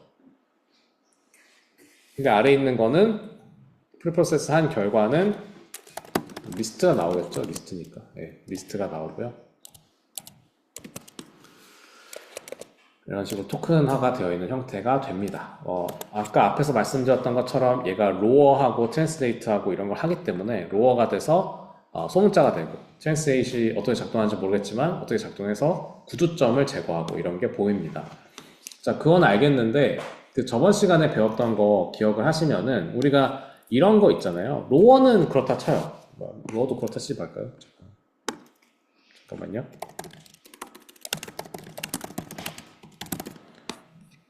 파이썬 스트링에서 로어라고 하는 거가 어떤 식으로 작동하는지 궁금하면은 이렇게 검색해서 찾으면 됩니다. 근데 이제 너무 유명한 내장 함수라서 파이썬 공식 문서가 안 나오는데,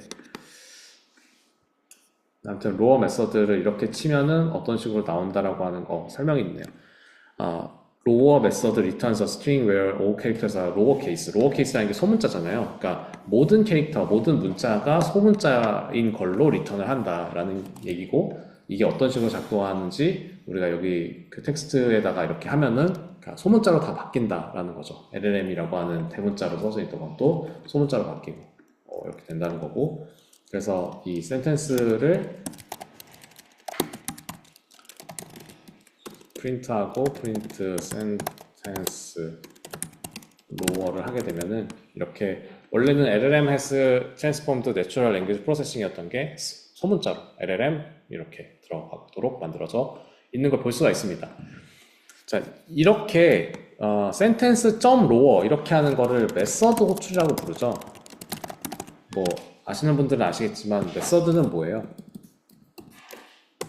메서드는 클래스의 내부 함수를 메서드라고 불러요. 뭐 꼭 그렇게만 부르라는 법은 없는데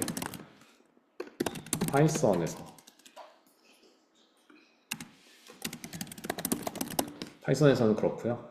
그래서 이 sentence라고 하는 게 아까도 보여드렸지만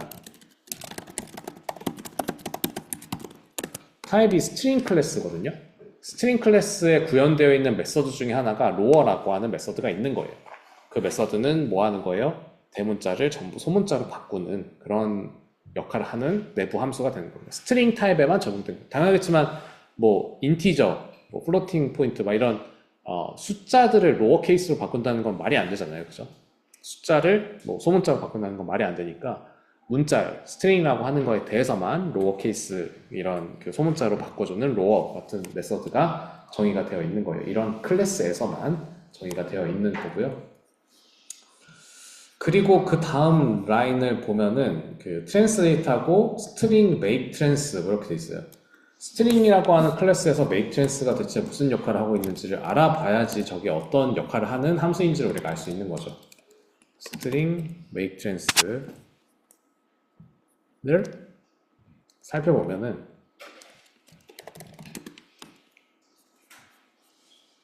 공식인소, 빌트인 타입에 여기 보면은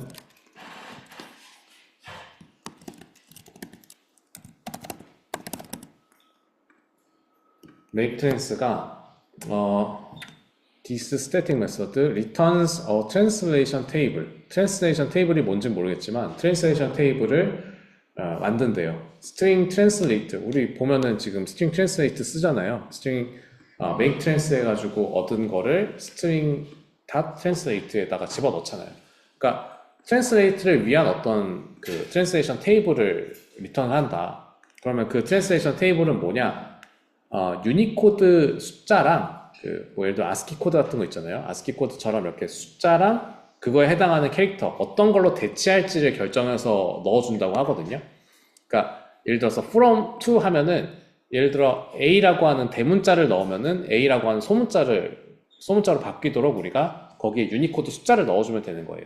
유니코드를 넣어주면은 얘가 이런 입력값이 오면 저런 값으로 바꾼다. 혹은 뭐 문자열 자체로 넣겠다. 그냥 단순하게 어떤 캐릭터 하나가 아니라 문자열 자체를 넣겠다고 하면은 뭐 욕이 있으면은 뭐 바보 이런 식으로 좀 순화해서 넣는다던가 이런 것들을 할 수가 있겠죠.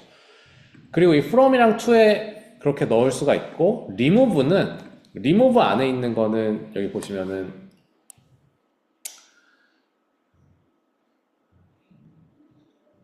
if there is a third argument, 세 번째 입력값이 있다면은 it must be a string, 그러니까 캐릭터가 아니라 string이어야 되고, 그러니까 문자열이어야 되고, whose character will be mapped to none in the result. 그러니까 테이블을 만드는데 여기 string에 있는 모든 캐릭터들, 모든 문자열들은 none으로 매핑되도록 만들어져 있을 거다라는 얘기를 하는 거예요. 자, 그래서 그거를 한번 보면은 뭔 얘기인지 알아요. 자, 우리가 이거잖아요. 자, 보면은 우리가 from to 이렇게 두 가지가 있었어요. 그죠? from이 있었고 to가 있었는데 원래는 from에서 to로 매핑하도록 만들어주는 트랜스레이션 테이블이 있는 거예요. 이런 문자열이 있으면은 이런 문자열로 바꿔라. 이런 문자가 있으면 이런 문자로 바꿔라. 라는 역할을 하는 게 from to에다가 들어가는 입력값의 역할인데 안 넣어줬어요. 그러니까 바꿀 거 없다. 바꿀 거 없는데 세 번째 아규먼트 remove에 string punctuation을 잔뜩 집어넣어줬단 말이에요. 자, 우리가 아까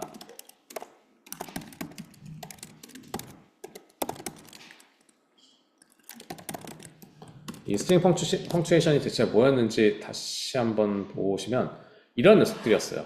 이런 녀석들이 스트링 자체로 들어가서 아까 얘기했던 것처럼 스트링에 있는 캐릭터들이, 모든 문자들이, 모든 글자들이 none으로 매핑되도록 만들어져 있다. 자, 다시 한번 보시면 지금 딕셔너리 형태로 어떤 유니코드 숫자, 이 펑츄에이션에 맞는 숫자가 none으로 매핑이 된 거예요. 이 말은 다시 말해서 뭐냐, 여기에 있는 문자가 들어오면은 나는 none으로 대체하겠다 라는 테이블이에요. 너네가 이 테이블을 보고서 이 33번, 즉 느낌표가 들어오면 none으로 바꿔라. 뭐 34번, 요 다운표가 들어오면은 none으로 바뀌어라. 이런 식으로 테이블을 만들겠다는 뜻이에요.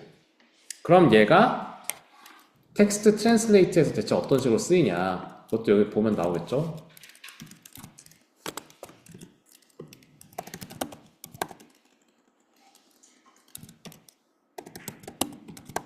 여기 트랜슬레이트를 가보면은 테이블을 입력으로 받아요. 테이블을 입력으로 받아서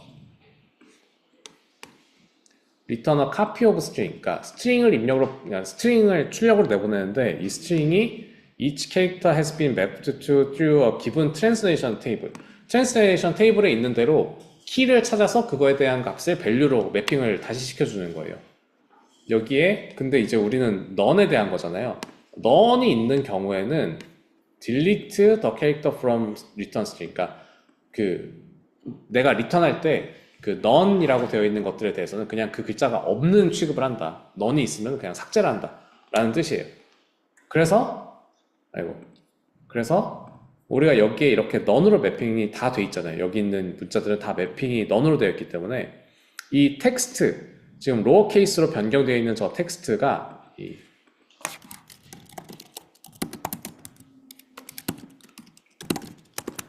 이렇게 있는 이 텍스트가 온점 말고 만약에 느낌표, 물음표 막 다 있다. 그럼 그거를 다 없애겠다는 거예요.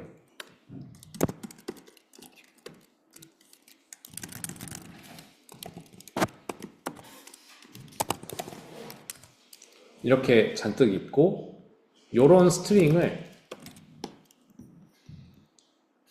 아까 봤던 것처럼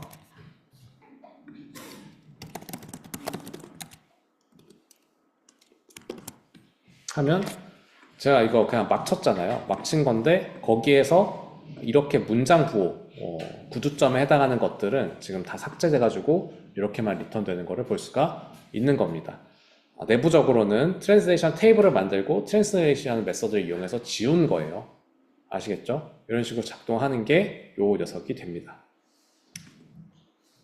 그래서 그 결과로 나온 트랜슬레이트 된 거를 워드 토크나이즈를 통해서, 워드 토크나이즈는 단어 단위로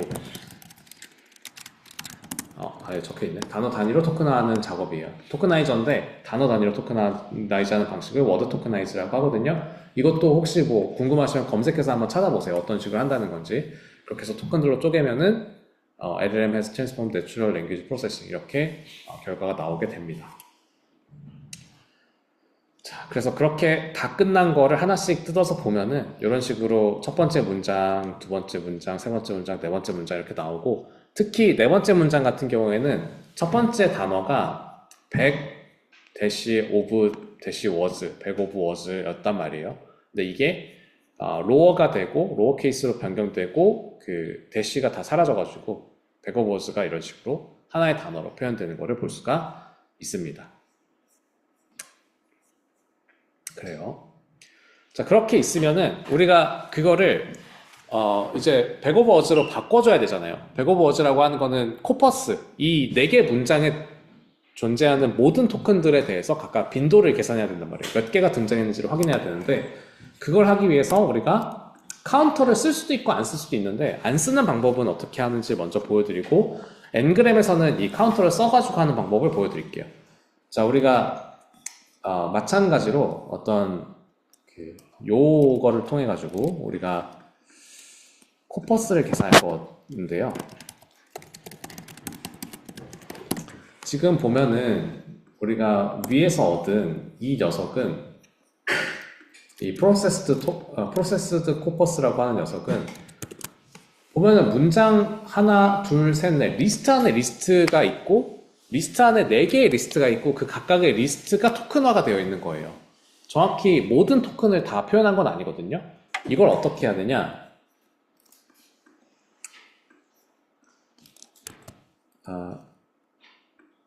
일단은 모아야겠죠. 모든 토큰을 모아야겠죠. 센텐스 안에 있는 토큰, 그리고 그 센텐스는 뭐예요? 프로세스드 코퍼스 안에 있는 센텐스. 즉 프로세스드 코퍼스 안에 있는 이 센텐스 안에 있는 토큰, 요거 하나하나들을 얘기하는 거죠. 요거 하나하나들에 대해서 이 중괄호 자료형에다 넣겠다는 뜻이에요. 우리가 대괄호는 리스트고요. 중괄호는 중괄호하고 키랑 밸류가 있는 거는 딕셔너리고요. 이런 식으로 그냥 중괄호만 있는 거는 세트예요. 세트랑 리스트의 차이는 뭐냐면 세트는 중복이 허용 안 됩니다. 그냥 무시되고요. 리스트는 중복이 허용됩니다. 그래서 얘를 실행하면은 A, analysis, and, s 어쩌고저쩌고 이렇게 나오고 하는데 얘를 만약에 리스트로 바꾸잖아요. 이런 대괄호로 바꾸잖아요. 그러면은 LLM 중복이 있어요. 세트 자료형은 중복이 없기 때문에 우리가 이렇게 해서 코퍼스를 만들려고 하는 거예요. 여기 보면은 LLM 한 번만 등장하죠. 다른데 LLM 없습니다. 중복이 안 되기 때문에 이렇게 세트를 이용해서 뽑고요. 그냥 세트만 이용해서 뽑으면 되는 게 아니라 약간 가나다 순, ABC 순 정렬을 하고 싶을 때 우리가 sorted라고 하는 내장 함수 이용해서 A부터 순서대로 이렇게 만들어줍니다. 이 sorted의 이거는 이제 A부터 G로 가는 건데 G부터 A로 하는 것도 아규먼트가 있어요. 입력값이 있거든요. 그거 찾아서 뭐 리버스드였나? 리버스드 툴이었나? 뭐 디센드 오더였나? 아무튼 뭐 있어요. 그거 해가지고 이제 sorted를 반대로 하는 것도 가능합니다. 어쨌든 이렇게 세트로 sorted 해가지고 얻으면은 요게 코퍼스가 되는 거예요. 이 내가 갖고 있는 모든 데이터셋에 등장하는 단어들이 되는 거고요. 이걸 이용해서 우리가 빈도를 계산해야 됩니다. 그러려면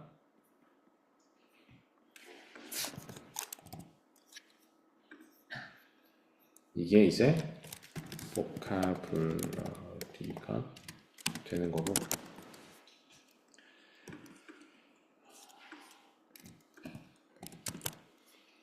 이런 식의 보캐블러리들이 코퍼스로 만들어져 있다는 거를 알 수가 있고요. 이거를 리스트로 한 번 더 바꿔주는 게 좋아요. 그러니까 리스트로 안 바꿔도 되거든요. 그냥 셋으로 그대로 써도 되는데 리스트로 바꿔야지 편한 접근 방법들이 있기 때문에 리스트로 한 번 더 바꿔줬고요.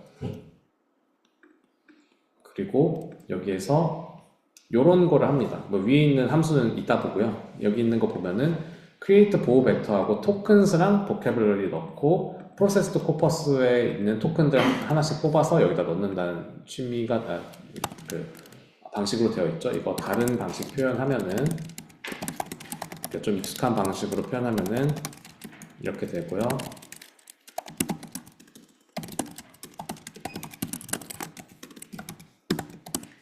이렇게 되고요. 여기 이제 보호 매트릭스에 보호가 백오브 워즈의 약자죠. 이렇게 되는 거예요. 이거를 잠깐 지우고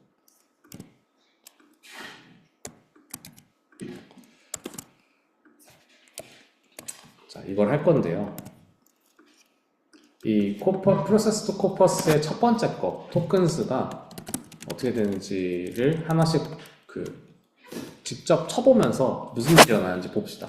여러분들이 C 언어를 할 때는 코딩을 끝내놓고 컴파일하고 런을 돌리잖아요. 근데 이런 파이썬 같은 경우에는 직접 이렇게 무슨 일이 일어나는지를 보고 어떻게 되는지 확인하기가 되게 편해요. 그러니까 되도록이면 확인하면서 하세요. 여러분들이 알고 있는 거랑 다를 수가 있어요. 실제로 돌아갈 때. 예, 그래서 이제 코딩 할 때 에러가 나는데 에러를 못 찾는 경우들이 있어요. 그러니까 사람이 할 때. 그러면 이제 모든 라인을 확대해서 한 줄씩 다 실행시켜보는 극단적인 디버그 작업을 하기도 하죠. 아무튼. 자, create 보호 벡터에 우리가 이 토큰스를 하나씩 집어 넣을 겁니다. 토큰스라고 하는 거는 이런 녀석이에요. LLM has transformed natural language processing. 이렇게 이미 하나씩 쪼개져 있는 거가 토큰스가 되고, 토큰스를 보캐블러리랑 같이 create 보호 벡터에 넣는데, 토큰스랑 보캐블러리가 이렇게 돼 있어요. 토큰스는 첫 번째 입력값, 보캐블러리는 두 번째 입력값으로 들어가고, 그 다음에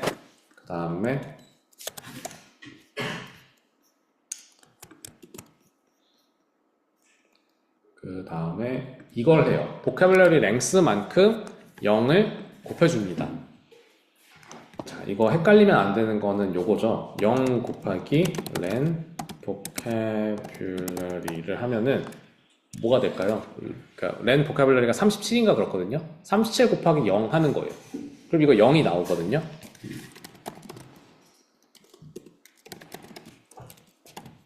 근데 이거는 뭐예요? 위에 있는 거는 인티저랑 인티저를 곱셈하는 거예요. 숫자랑 숫자를 곱셈하는 거기 때문에 숫자의 결과가 나오거든요. 근데 아래에 있는 거는 리스트를 37번 곱하는 거예요. 그럼 리스트가 나옵니다. 그러니까 이거는 그냥 숫자 하나가 나오고요. 이 아래에 있는 거는 리스트가 37번 되기 때문에 이렇게 랭스 37짜리 0으로 가득 찬 리스트가 나오는 거예요. 이거 여러분들이 아는 익숙한 파이썬 문법 중에는 뭐가 있냐면, 이 아래 같은 문법이 뭐가 있냐면,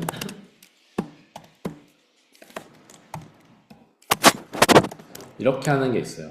이거 앞에 있는 거 무슨 타입이에요? 스트링이죠. 스트링을 37번 곱한다는 거는 스트링 저거를 37번 표시한다는 뜻이에요. 그래서 이렇게 나왔잖아요. 스트링 이 별표 아스테리스크라고 하는 게 37번 나온다.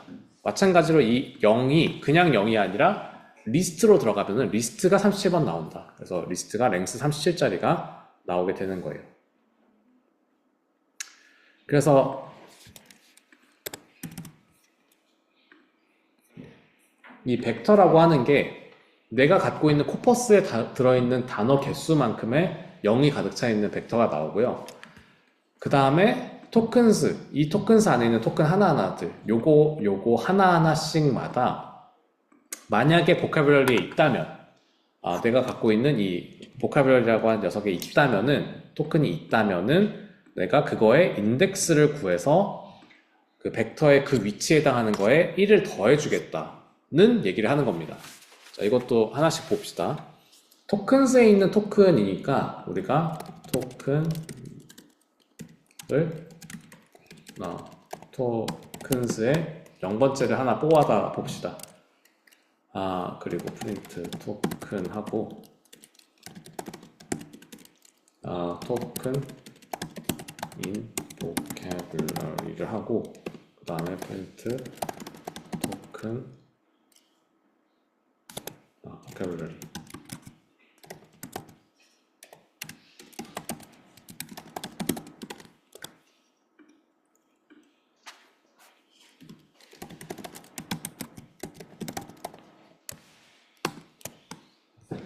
자, 첫 번째 줄 토큰스가 이렇게 들어가고요. 첫 번째 토큰은 LLM이죠. 첫 번째 토큰이 LLM이에요. 첫 번째 토큰 LLM이 보캐블러리 안에 있냐, 내가 얻었던 코퍼스 안에 있냐, true가 나왔죠. 있다고 해요. 그러면은 보캐블러리라고 하는 거, 리스트 안에 인덱스, 토큰이라고 하는 캐릭터가 있는 인덱스, 어디 몇 번째 있는지를 리턴을 해라 라고 했더니 21이 떴어요. 21이 떴다는 거는 0, 1, 2, 3, 4, 5, 6 해가지고 21번째 위치에 LLM이 있다는 뜻이에요. 여기가 21번째 위치라는 거거든요. 너무 뒤쪽이니까 잘 안 보이잖아요. 여기에 A를 집어넣어 봅시다. 0이 뜨죠. 인덱스가 0이 뜹니다. 0번째 위치에 있기 때문에 0이 뜨는 거예요. 아날라이시스 넣으면 1이 뜨고요. 0, 1번째 있기 때문에 뜨는 거고, 또 end 떠도 마찬가지고. 그런 식으로 인덱스의 위치를 찾아서 이 코퍼스가 37개잖아요. 37개니까 여기 코퍼스 37개의 길이만큼의 벡터에다가 해당 위치, 인덱스 위치에다 플러스 1을 해주는 거예요. 이거 코퍼스라고 하는, 보캐블러리라고 하는 거 소티드 돼서 들어갔기 때문에 항상 같은 순서고요. 그죠? 거기에 1씩 더해지면은 이 토큰스에 따라서 이제 토큰스 안에 있는 단어들의 종류에 따라 가지고 어디가 1만큼 카운트되고 어디가 2만큼 카운트되고 이런 것들이 계산이 될 거예요. 그래서 거의 다 왔어. 정신 차리세요. 자, 그렇게 계산해서 이 보호 매트릭스를 얻었을 때 어떤 식으로 되냐?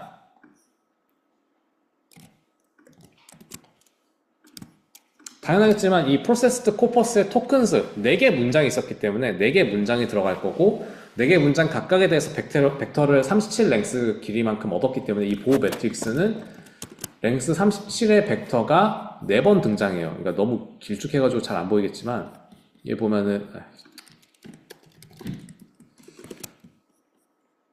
네, 길쭉해서 잘 안 보이겠지만 여기 0부터 시작해가지고 어떤 37짜리 랭스 37짜리 벡터에 특정한 위치에 등장한 단어들이 1만큼 표시가 되어 있는 게 보여요. 그리고 두 번째 문장에 대해서 특정 단어 등장한 거에 대해서 숫자가 카운트업 된 게 보이고요. 세 번째 문장에 대해서 카운트업 된 거 보이고 네 번째 문장에 대해서 카운트업 된 게 보입니다. 그리고 끝나요. 문장이 4개니까. 근데 이것만 가지고 쓸 수 없잖아요. 우리 이거 더해야 됩니다. 더해서 전체 문장들, 내가 갖고 있는 전체 문장들에서 각각의 단어가 몇 번 등장했는지를 계산해야 돼요. 그 편의성을 위해서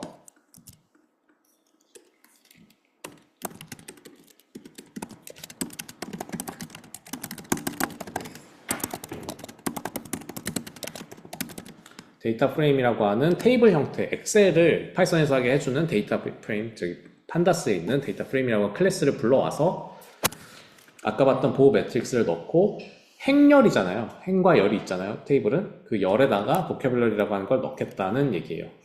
그렇게 했을 때 어떤 식으로 나오는지 먼저 보면은 이거 이렇게만 하시면은 이제 들어가고 이거 판다스잖아요. 판다스는 이런 식으로 찍어서 보는 게 좋아요. 주피터 노트북 같은 경우에는 데이터 분석이랑 시각화를 위해서 쓰는 거거든요. 그러다 보니까 이 판다스나 매트플랍립이라던가 이런 여러 가지 비주얼라이즈나 분석하는 그 라이브러리들에 대해서 예쁘게 구현할 수 있도록 많이 만들어져 있거든요. 이걸 예를 들어 프린트를 한다. 그럼 못생겼죠? 근데 이제 프린트 안 하고 그냥 치면은 이거 판다스구나, 판다스 테이블이구나 해서 예쁘게 만들어주고 뭐 사이즈도 알려주고 그렇습니다. 자, 이렇게 어쨌든 이렇게 데이터 프레임으로 만들었을 때 우리가 하고 싶은 건 뭐예요? 이 문장 몇 번째 문장인지 상관없이 전체 문장에서 각각의 단어가 얼마나 자주 등장했는지를 보고 싶은 거잖아요. 그럼 덧셈을 했을 때 행별로 더해야 될까요? 열별로 더해야 될까요? 그러니까 이쪽 축으로 더하는 게 아니라 이 A라고 하는 게 몇 번 등장했는지 알고 싶으면 0, 1, 2, 3에 대한 요거를 열 기준으로 다 더해야 된단 말이에요. 근데 그거를 어떻게 하냐? 여기서는 그냥 썸을 썼어요. 이거 지금 보호 df 매뉴얼이라고 하는 게 뭐예요? 데이터 프레임 클래스예요. 데이터 프레임 클래스 안에 썸이라는 거를 썼다는 거예요. numpy 썸 아니고요. 텐서플로우 썸 아니고요. 뭐 사이파이도 아니고요. 뭐 토치도 아니에요.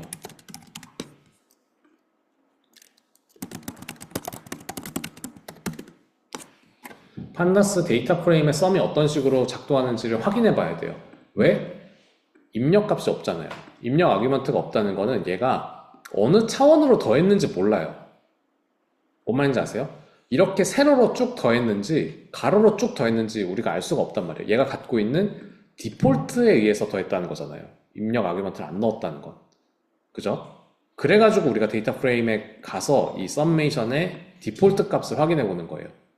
디폴트 값을 확인해 봤더니 엑시스 0이라고 돼 있어요. 엑시스 0으로 더했다는 거는 요거 세로로 더했다는 뜻입니다. 우리가 원하는 대로. 그래서 이거를 두 개를 비교해 보면 아는데요. 이렇게 두 개를 비교해 보면은 엑시스 0번에 대해서 한 거가 위에 그려져 있죠. 위에 이제 각각의 단어별로 모든 문장에서 몇 번 등장했는지가 이렇게 나오는 게 요거고요. 그 다음 엑시스 1로 계산해서 나온 거는 이거예요. 0, 1, 2, 3.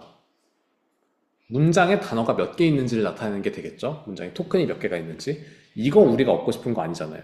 우리가 얻고 싶었던 건 요거기 때문에 이거를 써야 되는 게 맞습니다. 근데 이 썸메이션하고 여기에 어떤 그 아규먼트가 없으면은 디폴트가 어떤 식으로 작동하는지 확인을 반드시 해야 돼요. 그러니까 지금 아래 코드도 에러 없이 작동했죠. 에러 없이 작동했기 때문에 이거를 그냥 뭐 작동 제대로 했구나라고 하고 넘기는 경우들이 있어요. 저희 연구실에 있는 대학원생들도 이 GPT 복사하면 이런 식으로 나오는 경우들이 있는데 이거는 확인을 반드시 해야 되는 거예요. 기본 중에 기본이기 때문에. 그러니까 완전히 다른 연산이잖아요. 다른 연산이기 때문에 확인을 반드시 해야 됩니다. 그래서 이렇게 전체 문장, 4개 문장에서 단어들이 등장하는 빈도를 계산하고 이제는 그러니까 이렇게 해놓고 나서는 이렇게 그 한번 썸메이션 해놓고 나서는 차원이 없어요. 그러니까 1차원이거든요. 그래서 썸메이션을 하면은 전체 데이터에 대한 전체 그 데이터 개수에 대한 썸메이션이 나오기 때문에 이렇게 하면은 42가 나옵니다. 그러니까 여기 등장한 단어 개수, 모든 문장에서 등장한 단어의 개수가 42개다 라는 뜻이고 이거를 42로 나눠주게 되면 확률값이 나오겠죠. 각각의 토큰에 대한. 네, 이런 식으로 각각의 토큰에 대한 확률값이 나옵니다. 이렇게 각각에 대한 확률값이 나오게 되면은 우리가 그 단어들의 확률값을 이용해서 문장을 만들어 볼 수가 있어요. 물론 아까도 얘기했던 것처럼 백 오브 워즈는 문장 생성에 유리하지 않습니다. 별로 도움 안 돼요. 근데 해볼 수는 있잖아요. 그러니까 해볼 수 있으니까 해보는 거예요. 그냥 여기에 각각의 단어들에 대한 확률값이 이렇게 있고 그 확률값대로 어떤 단어를 얼마나 뽑겠다. 그런 랜덤 프로세스를 처리할 때 numPy를 씁니다. numPy 랜덤 초이스는 여기 입력값, 요거를 어떤 확률에 의해서 랜덤 샘플링 하겠다는 뜻이거든요. 요 인덱스 값이 이제 칼럼 값, 이 이름들이 되는 거고 이 값들을 어떤 확률값 기준으로 뽑겠다의 확률값은 그 녀석들의 확률값이 되는 거죠. 여기 나누질 않았구나. 이거 코드 실행을 안 해가지고 하고 이거를 확률값. 이 확률값들로 샘플링 하겠다. 그 확률값 P 값으로 샘플링 하겠다는 뜻이 이 랜덤 초이스고요. 궁금하시면은 저기 랜덤 초이스 다큐멘트 가서 읽어보시면 되겠죠. 그렇게 해서 10개의 단어를 이 확률값에 의해서 랜덤 샘플링한 결과가 어떻게 나오냐? 뭐 이렇게 나오는 거예요. 돌릴 때마다 랜덤 샘플이기 때문에 돌릴 때마다 다른 값이 나오겠죠. 이게 순서를 전혀 신경 쓰지 않기 때문에 offer, has, and, LLM, transformed, LLM, plays, remarkable, key 이게 문법적으로 전혀 말이 안 되는 것도 나오는 거예요. 그냥 순서 상관없이 하는 백 오브 워즈이기 때문에. 다만 전체적으로 LLM이라고 하는 단어가 많이 등장했구나 정도는 알 수가 있는 거죠. 그게 이 백 오브 워즈라고 하는 언어 모델의 작동 방식이고요. 그 다음 N그램을 해야 돼요. N그램이 그 백 오브 워즈에서 아주 멀리 가지 않거든요. 그러니까 간단하게 설명하고 코드 설명 보고 마무리를 할 건데요. 백 오브 워즈 넘어가고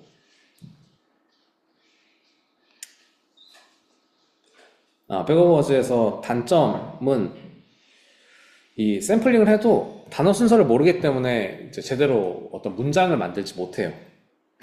그래서 장단점을 보면은 장점은 구현이 쉽다는 거. 그냥 단순하게 코퍼스는 뭘 하든지 간에 결국 구하긴 해야 되거든요. 코퍼스를 구해놓고 그냥 거기에서 단어가 나오는 빈도를 계산하면 돼요. 데이터가 작아도 만들기 쉽고 근데 이제 한계는 단어의 순서가 완전히 버려지기 때문에 단어의 순서를 완전히 신경 쓰지 않기 때문에 언어 생성이 불가능해요. 그냥 문서들의 특징 정도를 담고 있다. 그러니까 예를 들어 LLM이 많이 등장하는 문서다. 야구 용어, 그러니까 스포츠 관련된 거면 야구 관련된 용어가 많이 등장하는 문서다. 이런 것들을 구분할 수 있다 정도인 거예요. 그러니까 너무 간단한 언어 모델이고요. 근데 이 언어 모델을 만들 때 쓰는 개념이 n그램 할 때도 똑같이 쓰인다. n그램은 이거 틀려가지고 잠깐만요. n그램은 n개의 단어 묶음을 다루는 방법인데 어떤 식으로 하냐? 첫 번째부터 n-1번째까지 단어를 가지고 n번째 단어를 예측하도록 돼 있어요. 예를 들어 2g 혹은 바이그램이라고 합니다. 바이그램이라고 하는 건 어떤 식으로 작동하냐? 두 개 단어가 있겠죠. n개 단어가 있다고 했으니까 두 개 단어가 있고 앞에 단어가 있고 앞에 단어로 다음 단어를 예측하도록 만들어져 있어요. 트라이그램, 3g은 앞, 전, 앞, 다음. 그러니까 전, 그 다음 단어. 이 두 개를 가지고 다음 단어를 예측하도록 만들어져 있는 게 트라이그램이 됩니다. 당연하겠지만 이런 식으로 돼 있으면 앞과 다음이라고 하는 개념이 있기 때문에 순서가 있어요. 순서 정보가 들어가 있죠. 앞에 단어를 가지고 다음 단어를 예측하도록 만들어져 있으니까 순서 정보가 있기 때문에 문장 생성에 유리합니다. 되게 잘 작동하는 편이에요. 그래서 I love라고 하는 I랑 love라고 하는 단어 다음에 U가 나올 확률을 계산하는 거는 이 두 개를 가지고 다음 단어 예측하는 거기 때문에 트라이그램이에요. 이거 제가 잘못 써놔가지고 바이그램 아니고 트라이그램이고요. 이렇게 I love natural 다음에 랭귀지가 나올 확률은 4g이 되는 거죠. 4개의 단어를 가지고 있으니까 3개 단어 가지고 다음 단어를 예측하기 때문에 4g 이렇게 표시를 합니다. 이건 넘어갈게요. 근데 우리가 이런 문장을 만들어낼 거면은 사실 고민해야 되는 게 하나 더 있어요. 우리가 문장을 만들 때 첫 문장인지 마지막 문장인지 뭐 이제 저기 문단의 중간에 있는 문장인지에 따라 가지고 다르잖아요. 그 어떤 표현 방식이. 그죠?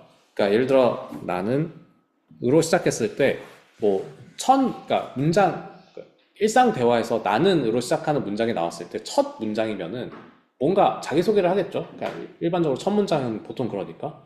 근데 한참 얘기하다가 갑자기 나는 뭐 이렇게 나오면은 뭐 의견을 제시하고 있는 거면 나는 이렇게 생각한다. 뭐 나는 그거 별로다. 이런 식의 다양한 문장들이 나올 수 있겠지만 적어도 갑자기 뭐 한참 얘기하고 있다가 중간에 자기소개하는 사람은 없을 거잖아요. 그러니까 좀 적겠죠.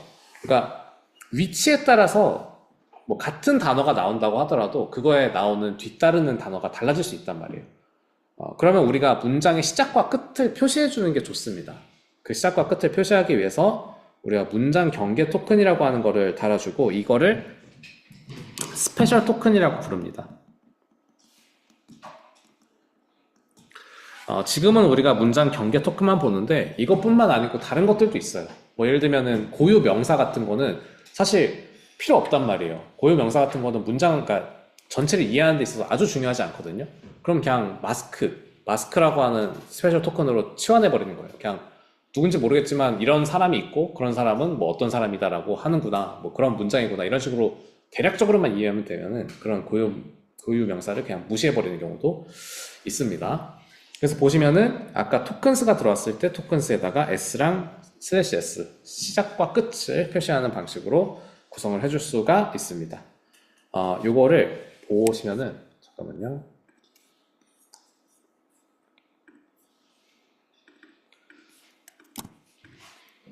이런 식으로 프로세스드 코퍼스라고 하는 녀석에 있는 토큰스, 아까 그 문장 하나에 대한 토큰들 있었죠? 거기 있는 거를 add sentence tokens에다 넣고 그러면 이런 식으로 된다라고 하는 건데, 토큰스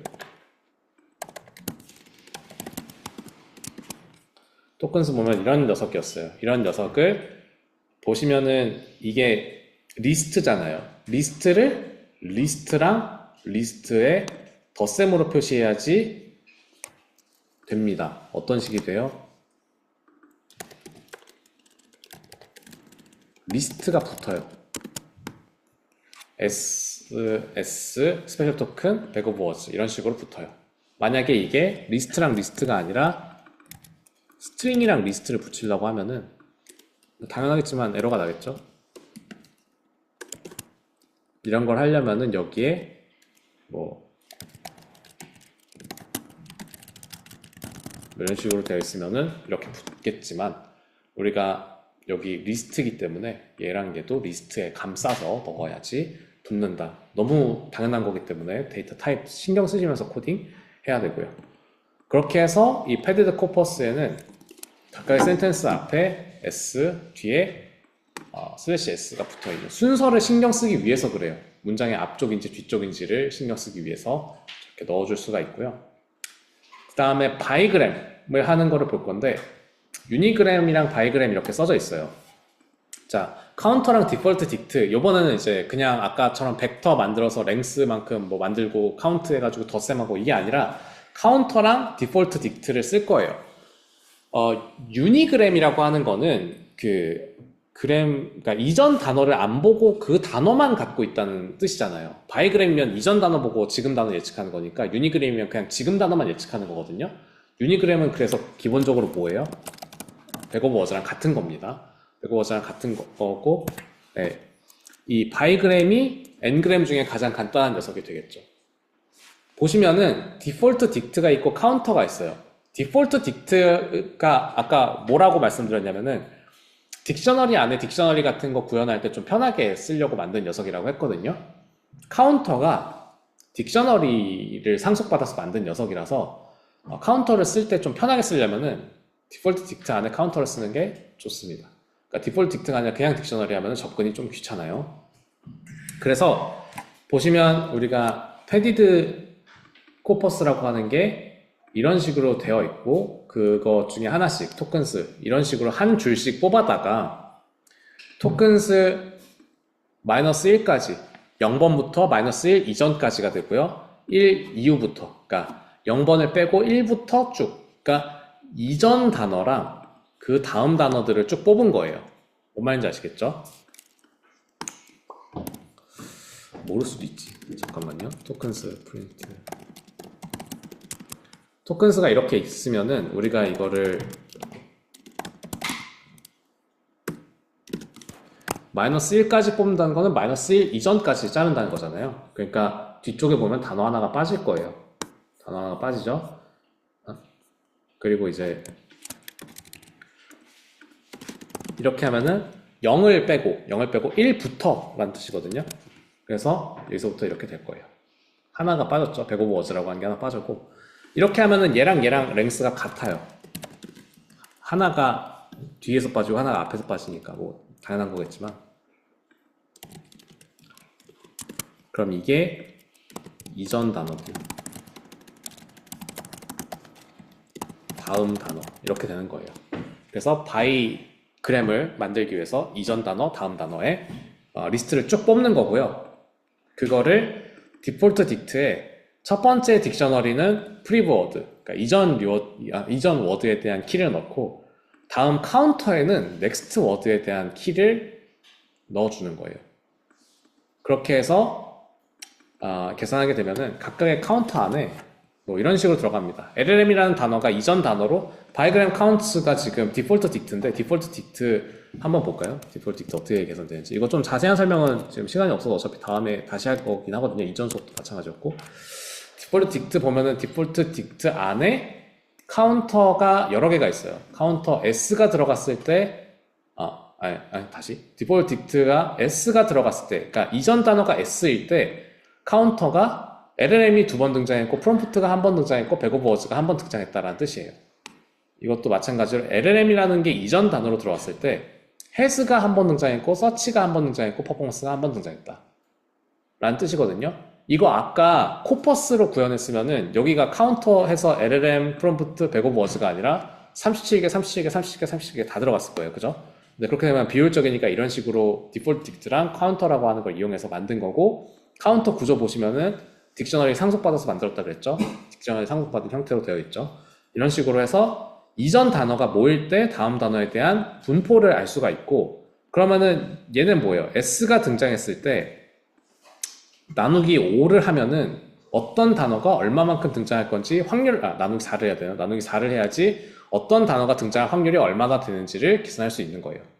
시작 단어로서 LLM이 등장할 확률은 50%가 되고 프롬프트가 등장할 확률 25%, 백오버 워즈가 등장할 확률 25%가 되는 거예요. 그런 식으로 구할 수가 있다. 그런 식으로 카운터들을 하나씩 올리고 유니그램은 백오버 워즈니까 무시하시고 필요 없고요. 자, 그래서 그렇게 한 다음에 이 values로 나눠주는 거, 토탈로 나눠주고 하면은 이렇게 LLM이라는 게 들어갔을 때, 혹은 S라는 그 스페셜 토큰이 들어갔을 때, 뭐, 뭘까, is라는 단어가 is는 없었나 보네요. 아무튼 이런 단어가 나왔을 때, 그 다음 단어가 뭐가 나올지를 확률 값을 계산할 수 있는 거예요.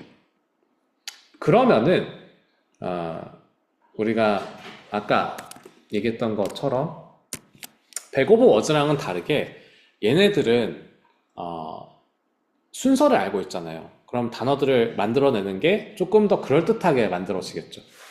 그래서 맨 처음 LLM이라고 하는 단어로 시작해서 LLM이라는 단어로 다음 단어를 예측하고 그 다음 단어를 다시 이제 그 다음 단어 예측하는 데 쓰고 이거를 반복하는 방식으로 10번을 반복하는 게 아니라 한 3번만 해볼까요? 3번만 했을 때 이거는 이제 순서를 가지고 그 아까 GPT 작동하는 방식대로 이전 단어 넣고 그 다음 나온 단어로 다시 예측하고 이런 방식으로 돌리겠다는 거거든요. 그랬을 때 에러가 나요. 그지? 네, 가끔 이제 비어있는 단어가 있어서 에러가 나는 건데 보면은 LLM 서치에서 GPT 말이 되죠? GPT 같은 LLM은 이런 뜻이잖아요. 이런 문장이 나오기도 하고 LLM has transformed natural language. natural language, 그러니까 자연어를 완전히 바꿔놨다라는 식으로 나오기도 하고 이게 가끔 없는 단어를, 그러니까 지금 보면 S하고 슬래시하고 S가 나왔잖아요. 이거는 중간에 문장이 끝났다고 알려주는 게 나와버려가지고 에러가 나는 거예요. 네. 이렇게 문장이 끝나버리면은 에러가 나는데 에러가 계속 나네. 그러니까 이게 확률적이라서 랜덤하다가 저렇게 나오는 경우가 있어요. LMS Transformed Natural Language Process 이런 게 계속 나와요. 그러니까 문장에 지금 우리가 갖고 있는 데이터는 문장이 4개밖에 없으니까 이렇게밖에 안 나오는데 문장이 진짜 많다. 그러면은 실제로 그럴듯한 답변을 내보낼 수가 있어지는 거예요. 요게 N그램입니다. GPT는 이거를 이렇게 빈도로 계산한 게 아니라 진짜 대단한 엄청난 딥러닝 모델을 이용해서 한 게 GPT가 되는 거고요. 그래가지고 걔네들이 아무리 막 헛소리를 해도 뭔가 대답을 줄 수 있는 거예요. 다음 단어에 어떤 게 나올지를 대략적으로 예측을 해서요. 예, 제가 저희 학과 일 때문에 좀 일찍 가야 돼서 좀 빠르게 설명을 했고요. 예, 질문 있으신 분들 앞으로 나오시고 오늘은 여기까지 하도록 하겠습니다. 제가 녹화한 거 있으니까 녹화한 거 올려드릴게요. 네, 수고하셨습니다.